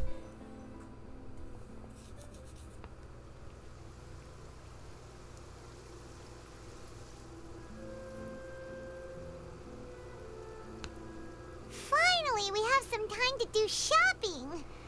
Gosh, it's really been a long time since we've been able to relax. Shopping is stressful in its own way, though, and my legs are killing me. Huh. Well met, partner. I knew something great was going to happen when I woke up in such a good mood today. What do you tell how glad I woke up for the ending? Man lost his soul. Yup, looks like it. Even this weather can't put a damper on the demoiselle's mood. It's a pleasure to see you both again. Nice to see you, good Sir Silver and Melus. Oh, hey, Navia! It's been a few days. Paimon's already started to miss you. Oh, now that I believe. I'm easy to work with and always bring home the bacon. Who wouldn't treasure having a partner like me? Sounds like you're really enjoying life these days, Navia. What have you been busy with since the trial? It's just been one thing after the other. I've been making non-stop trips between Poisson and the courts in Seine. Everyone from Spina di Rosula organized a memorial for my father. We never held a memorial when he first died, since everyone knew that even if we held one back then, no one was going to come. Oh, that's sad. This time, though, everyone in Poisson, and even many people from the court, all attended. So his name's definitely been cleared now. That's what we like to hear. Yep, glad to hear that. It's been the dearest wish of Demoiselle all along. That blasted stubborn fool. I was right to put my faith in him. I'm so glad I didn't give up on the case all those years ago. I'm glad you didn't either, Navia. Things could have turned things turned out as well as they could have. Oh, by the way, I ran into Charlotte just after I left the memorial service. Well, maybe it'd be more accurate to say I knew she would be there, and there was no way she'd just let me go. Huh? So you know Charlotte too? The Charlotte? Journalist from the Steambird? Yeah, way back when I first became the president of the Spina di Rosula, she was all over me. Wouldn't take no for an answer. Well, why wouldn't she? She's a reporter. Gotta do what you gotta do. I know that. I believe the story was called The True Heart of Darkness. Secret Tales of the Yellow Rose. Hey, Charlotte! She's nice. What you doing? To be fair, though, it was a really flattering feature. So, we've been on pretty good terms ever since. Ah, I see. Clickbait title to get people to read the real truth. I like it. She was trying to lean on our friendship to get me to do an exclusive piece on the serial disappearances case. Oh yeah, she told us about that. She's always been super interested in that case, so now her wish has finally come true too. Anyway, I told her to make sure that when she writes about you guys entering the opera house with the critical evidence, that you both sound really cool. Why, thank you, Navia. Now that's another thing to look forward to. We trust Charlotte's skills with a pen for sure. Oh, and in other news, I also took Clorand out for a meal. Oh, are you two on better terms now? While you were investigating Vaché's headquarters, Clorand gave testimony on my father's behalf. It was thanks to her that we were able to turn the tide. I wanted to thank her. I mean, there's also no point in being awkward all the time, so we took the chance to reconcile with each other. So how in the world do you... I don't care... If it was me in this situation, I don't care if that's her job to be a champion duelist and just do what she do, but... I wouldn't be able to let go of it that easily. Just like, that kind of violence isn't needed. And like we it's just my personal belief, but we shouldn't get to choose where people die. I don't care what kind of crime they've done. I don't care what kind of honor you want to uphold. I don't care what kind of problems you got with people or whatever you want. You do not have the right to take someone's life away. I don't care who it is, what horrible things they've done. No one deserves to die. You don't get that choice. That's not in our hands. Nope. Oh, that's great. Paimon also thought Clorand wasn't actually a bad person. It's always good to have more friends. Anyway, now that the case has finally been solved, perhaps it will slowly begin to fade from the public consciousness. Maybe. I don't know. Is that a good thing or a bad thing? Oh, actually, there's still one last thing I need to do. What is it? I should pay a visit to my father's grave and tell him the truth of what happened, as well as how it all ended. And on top of that, just how much people still look up to him to this day. That includes me, too. Miss Navia. Indeed. Can I come too? We want to go too. We also think Callus is a really admirable person. Gotta pay respects to the man who came pretty close to getting this solved, and if it wasn't for him, we at least wouldn't have had the starting point. Sure thing. I'd like you two to share the moment with me. After all, without you, there might not have been such a positive ending. And in that case, everyone, let's be off. Considering the recent weather, we'll be lucky if we can reach Poisson before dark. Yeah, you're right. It's been raining non-stop for a few days now. Sheesh. That's a lot of rain. A lot of rain.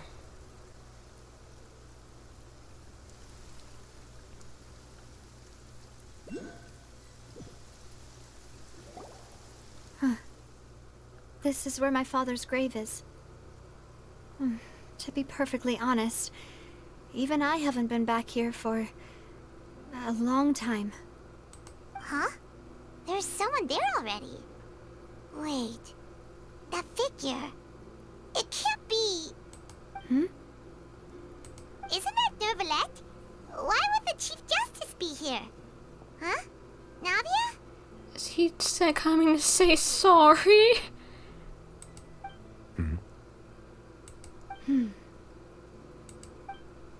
My apologies. I should have asked before coming to pay my respects. Don't say that. Sorry about that. Oh, I was trying to say there's no need for you to apologize. I wanted to show my father how much I've grown, but still, I doubt I've grown to the point that even the Chief Justice would feel compelled to apologize to me over and over. In that case, I will stop apologizing for now.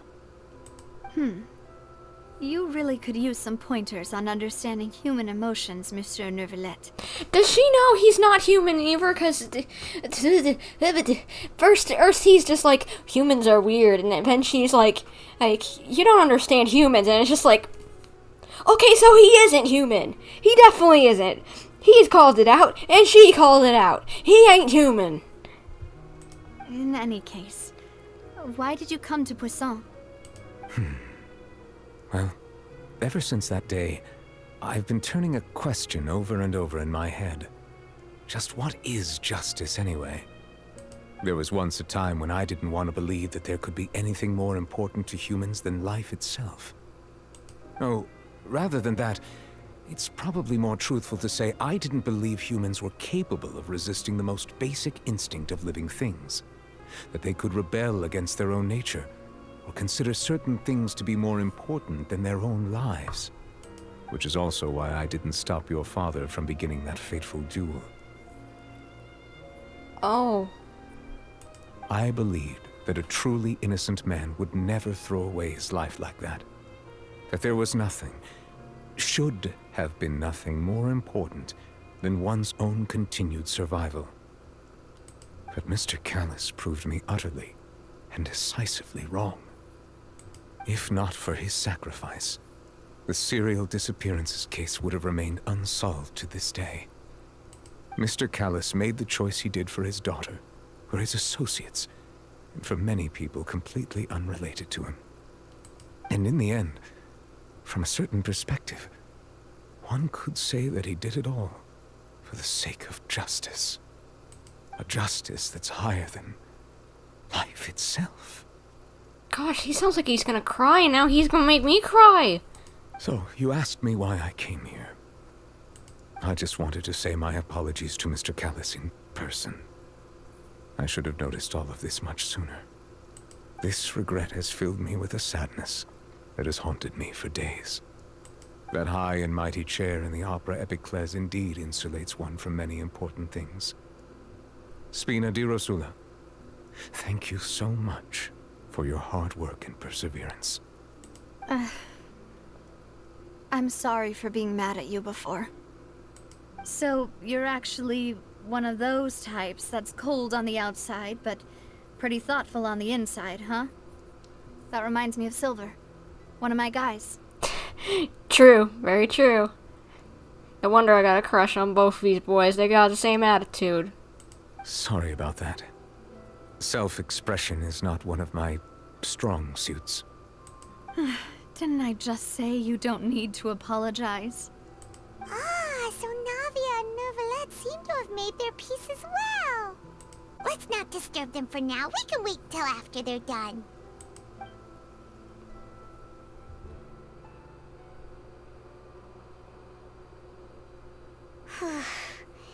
Paimon's never paid respects at someone's grave before. Did Paimon do anything rude there? Well, you're not usually supposed to fly around someone's grave. Huh? Oh, Paimon didn't know that was a thing. But Paimon doesn't know what she would do if she can't fly. Oh no. Paimon hopes Miss Navia won't be too mad. Wow, she took it seriously. Cute little munchkin Paimon. Anyway, Neuvillette is still standing around there. It's not often that we can catch him alone like this, so why don't we go talk to him for a bit? If we can't talk to Lady Furina, we can at least talk to him, right? True. I'll talk to Navia first. Paimon's really sorry, Navia, but Paimon did something beautiful just now. What are you saying, Paimon? I don't think I get it. Well, aren't you not supposed to fly around someone's grave? Huh? Who told you that? Hey, traveler! Why did you mess with Paimon again? That's cute that they had her be like, I'm sorry. It was so cute. She really does care. She really does care. Neuvillette? You doing okay, bud? Because you sound like you were going to cry over there. You okay? You okay, bud? You okay? He isn't crying, at least. Oh, it's you two. Did Miss Navia invite you to come pay your respects to her father? Mm-hmm. We ran into Navia on the streets today, so we just followed her here. I see, I see. Then is there something that I can help you with? Maybe we could ask some questions? Well, it's pretty hard to run into you like this since you're usually super busy. So we figured we could try to ask you a few questions, if that's okay. Please feel free. Though outsiders, you helped us solve one of the greatest mysteries in Fontaine, and it would be my pleasure to return the favor. Gosh, I love him so much. He's so nice. He's so nice. I want to give him the head pats. He's so good. I love him. So, about the water from the primordial sea. So, at court, the bad guys referred to that special water as water from the primordial sea, but what is it really? Truthfully, that name is already quite accurate. I can only surmise that Vacher and his ilk only learned of its nature and existence after extensive research. There used to be a special sea on the surface of this planet. The nature of its seawater was rather different from that of the sea we know today. Most of Tevat's life forms were first born in that special sea. You could say it nurtured much of the life on this planet. Huh. So it's like where all the plankton and whatever were. Huh. So it really was where everything began. It makes sense to call it primordial then. But today, the primordial sea no longer exists on the planet's surface. Huh? What Vacher discovered must have been some kind of special case, or a remnant from a truly ancient age. Kind of like Amber holding something. Jurassic Park style. Huh. Huh. So that's how it is. Oh, you really know everything, Monsieur Neuvillette. But if that's the case, then why would people, at least people from Fontaine, dissolve in that kind of water? Indeed. Why would the primordial sea, which was known to engender and nurture life, suddenly reverse itself and devour life instead? To be frank, that also doesn't match my understanding of this world and its laws. There must still be some unknown secrets around the people of this land. Is there anything else you'd like to ask me about? About the prophecy that has been circulating around Fontaine. That the sea levels will rise and everyone will be dissolved in water, leaving Furina crying alone on her throne, but the sins of the people will be finally washed away for good. Does that appropriately summarize the version you've heard? Correct. That's right! It was Linny that told us back then. And that about covers all the main points. Yes, up to the present, I think we reached a point where we have no choice but to confront this prophecy directly. Yeah, especially when people are literally dissolving.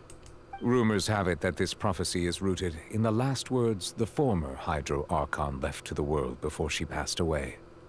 A prophecy? Of the former Hydro Archon? Wow. This is the first time that we've ever heard of it. 2 parts of the prophecy have already proven correct. The rising sea levels, and the ability of the people of Fontaine to be dissolved.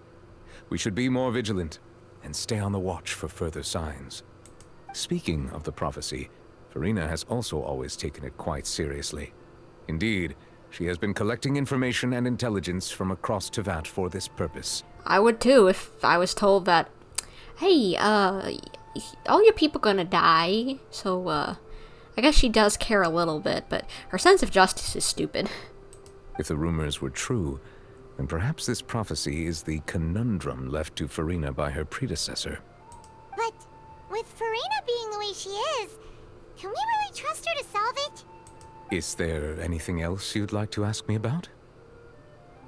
Are you avoiding the answer? You don't think she can do it? As bad as that is, that's funny. About child. My apologies. My investigation has still not reached its conclusion. However, I still believe the judgment of the Oratrice was not rendered arbitrarily. I think it was. I think you just need to throw that thing in the trash. But you also said you thought he was innocent.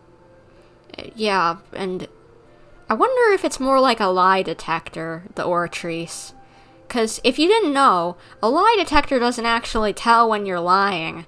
A lie detector just tells whenever you're nervous, basically. And so if you don't believe it works, it's not going to work on you. But whenever you're lying, you'll get nervous that it's going to detect you. So you freak out and then it knows. Which is why they can't do tests on people who are like sweaty or have like certain conditions or whatever, because it'll mess up the thing, you know? Oh, because they're already in a state that it's looking for. So maybe it just sensed that he was nervous or something, lightly nervous or something, and he just, like, because he was called back, I'd be nervous too. I'd be like, what's going on here? Can we just get me out of here? And then it renders a guilty verdict. Maybe that's how it works. For many years, I have been quite aware that the Oratrice does not simply mechanically repeat the verdict that I give on each case. As a divinely created mechanism, the people's unified faith in the concept of justice is integrated into it. Not only can it produce the incredible power of indemnitium, but it likely also possesses other traits, such as self-awareness. Which is all to say, I've been prepared for a situation like this for a long time. So when Lenny told us that he heard a human voice from the room where the Oratrice's core is stored... It was the Oratrice. I was not aware such a thing had occurred. Perhaps that could serve to prove my conjecture. I will add that to the list of items to investigate. In any case, I am inclined to believe that the Oratrice does have a methodology all its own. We just do not have enough information. Based on Furina's reaction, I doubt even she had any idea what was going on. She managed to bluff her way through it, though. The time-tested twin tricks of bravado and drama. Yup. That's Furina. Furina, who I want to slap across the face. A lot. Like 20 times. 30. 100. 100 times 100. 1,000. However many I can do in my lifetime. While we do intend to get to the bottom of this, for now, we regret to say that the Fatui Harbinger will just have to bide his time in the fortress of Meripede.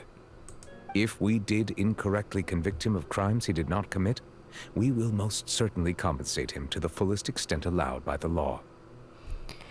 Yeah, I'd hope you would. So, question. How would we run into Risley other than just going to jail and saying hi to Tartaglia? Like, just being like, hi, how are you doing? You know, jail visitation, basically. And him just being like, I'm in jail, how do you think I'm doing? Or pick him up because he's let out, something like that. I don't know. Either way, we're gonna go see him in jail. One way or another.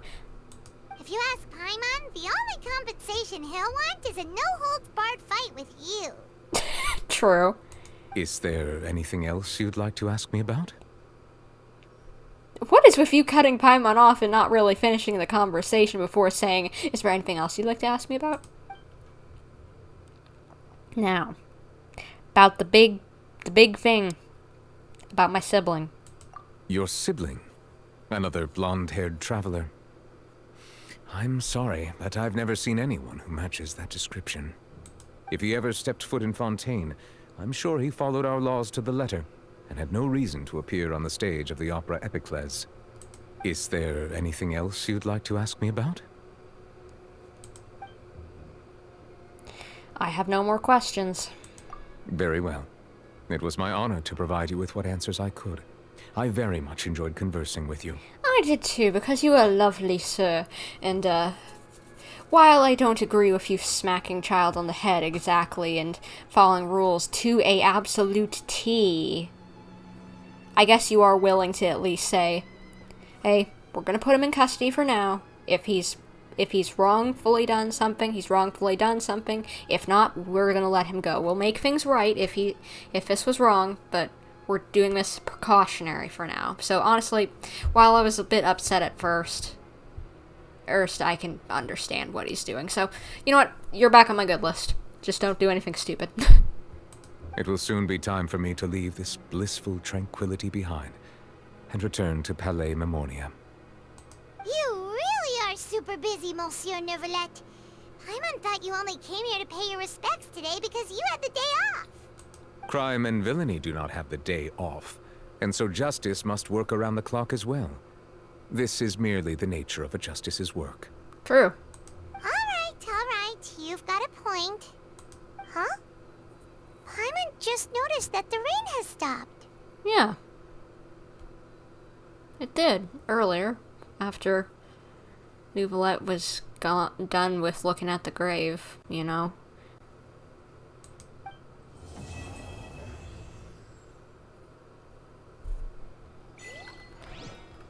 Why do they keep on doing that, where it pops into the actual cutscene? I preferred it whenever it wasn't in the cutscene, but that's just me. I guess that's it. Because, we don't have any more Archon Quest. This Archon Quest be over, obviously. And there's no more Archon Quests to do until the next update. Well, I technically have the Chasm Quest, but I've been streaming long enough. I'm not starting the Chasm Quest today. But, while you guys are here, or before I end this off, I had a funny idea yesterday. So, Zhongli's banner is on, correct? And I know this is dumb, but I had the idea, since just like C1 and C2 Zhongli are pretty good, and I love my boy Zhongli, that I have plenty of Prima Gems. I'm almost at 90, so even if I am at 0 pity, 0 guarantee, what if I throw just 110 wish at him? What if I do that? So, just for the ha-has, the lols, what if I got him? Because it got a constellation for him. And also I kind of want Fremine just to have him as well. Anyway, so if I somehow got him, that would be good as well. So I think I'm going to just throw a 10 pull at Zhongli and see what happens. No more, because I want to save whatever I can for him, but for Risley and Neuvillette, but I just want to see if something happens. I'm at 0 pity, 0 guarantee. I just want to see if something happens for the lols. Just a purple. I don't want to throw any more at it, but I just thought, you know what, that would be hilarious if I got Zhongli. And I think, honestly, hey, look, I got him! Just exactly as I wanted. I got Fremine. Freminent. Whatever. At her penguin boy! Penguin diver boy. But I got him. And so, just exactly as I wanted. Not that I couldn't have gotten Zhongli, but another con of him. I already have him, but a con is nice. But I think every time Zhongli's banner comes up, I think I'm just going to throw a 110 pull at him and see if something happens. Again, I know that's little to no chance, but who knows? It could happen at some point. And if anyone deserves the haha lol rolls on him of just even a small chance, you know, wasting just a little bit on him, and not even really wasting because he's OP and all, but using Primo Gems on him, even whenever I've got another character I want coming up, it should be him. It should be him, my boy, my first limited 5-star, my boy, with my favorite voice actor, one of my favorite voice actors, Keith Silverstein. I met him. He deserves it. And so yeah, I think every time Zhongli comes up, I'm gonna keep on doing that. just yeet a 10 pull at him. So yeah, if you ever see a Zhongli banner pop up, yeah, I'm streaming for that, because I just want to just throw a lol 10 pull at him. But now at least I know I've got a 10 pull, a 10 pity on my chart now, and I've got Furina! I'm happy that I got him.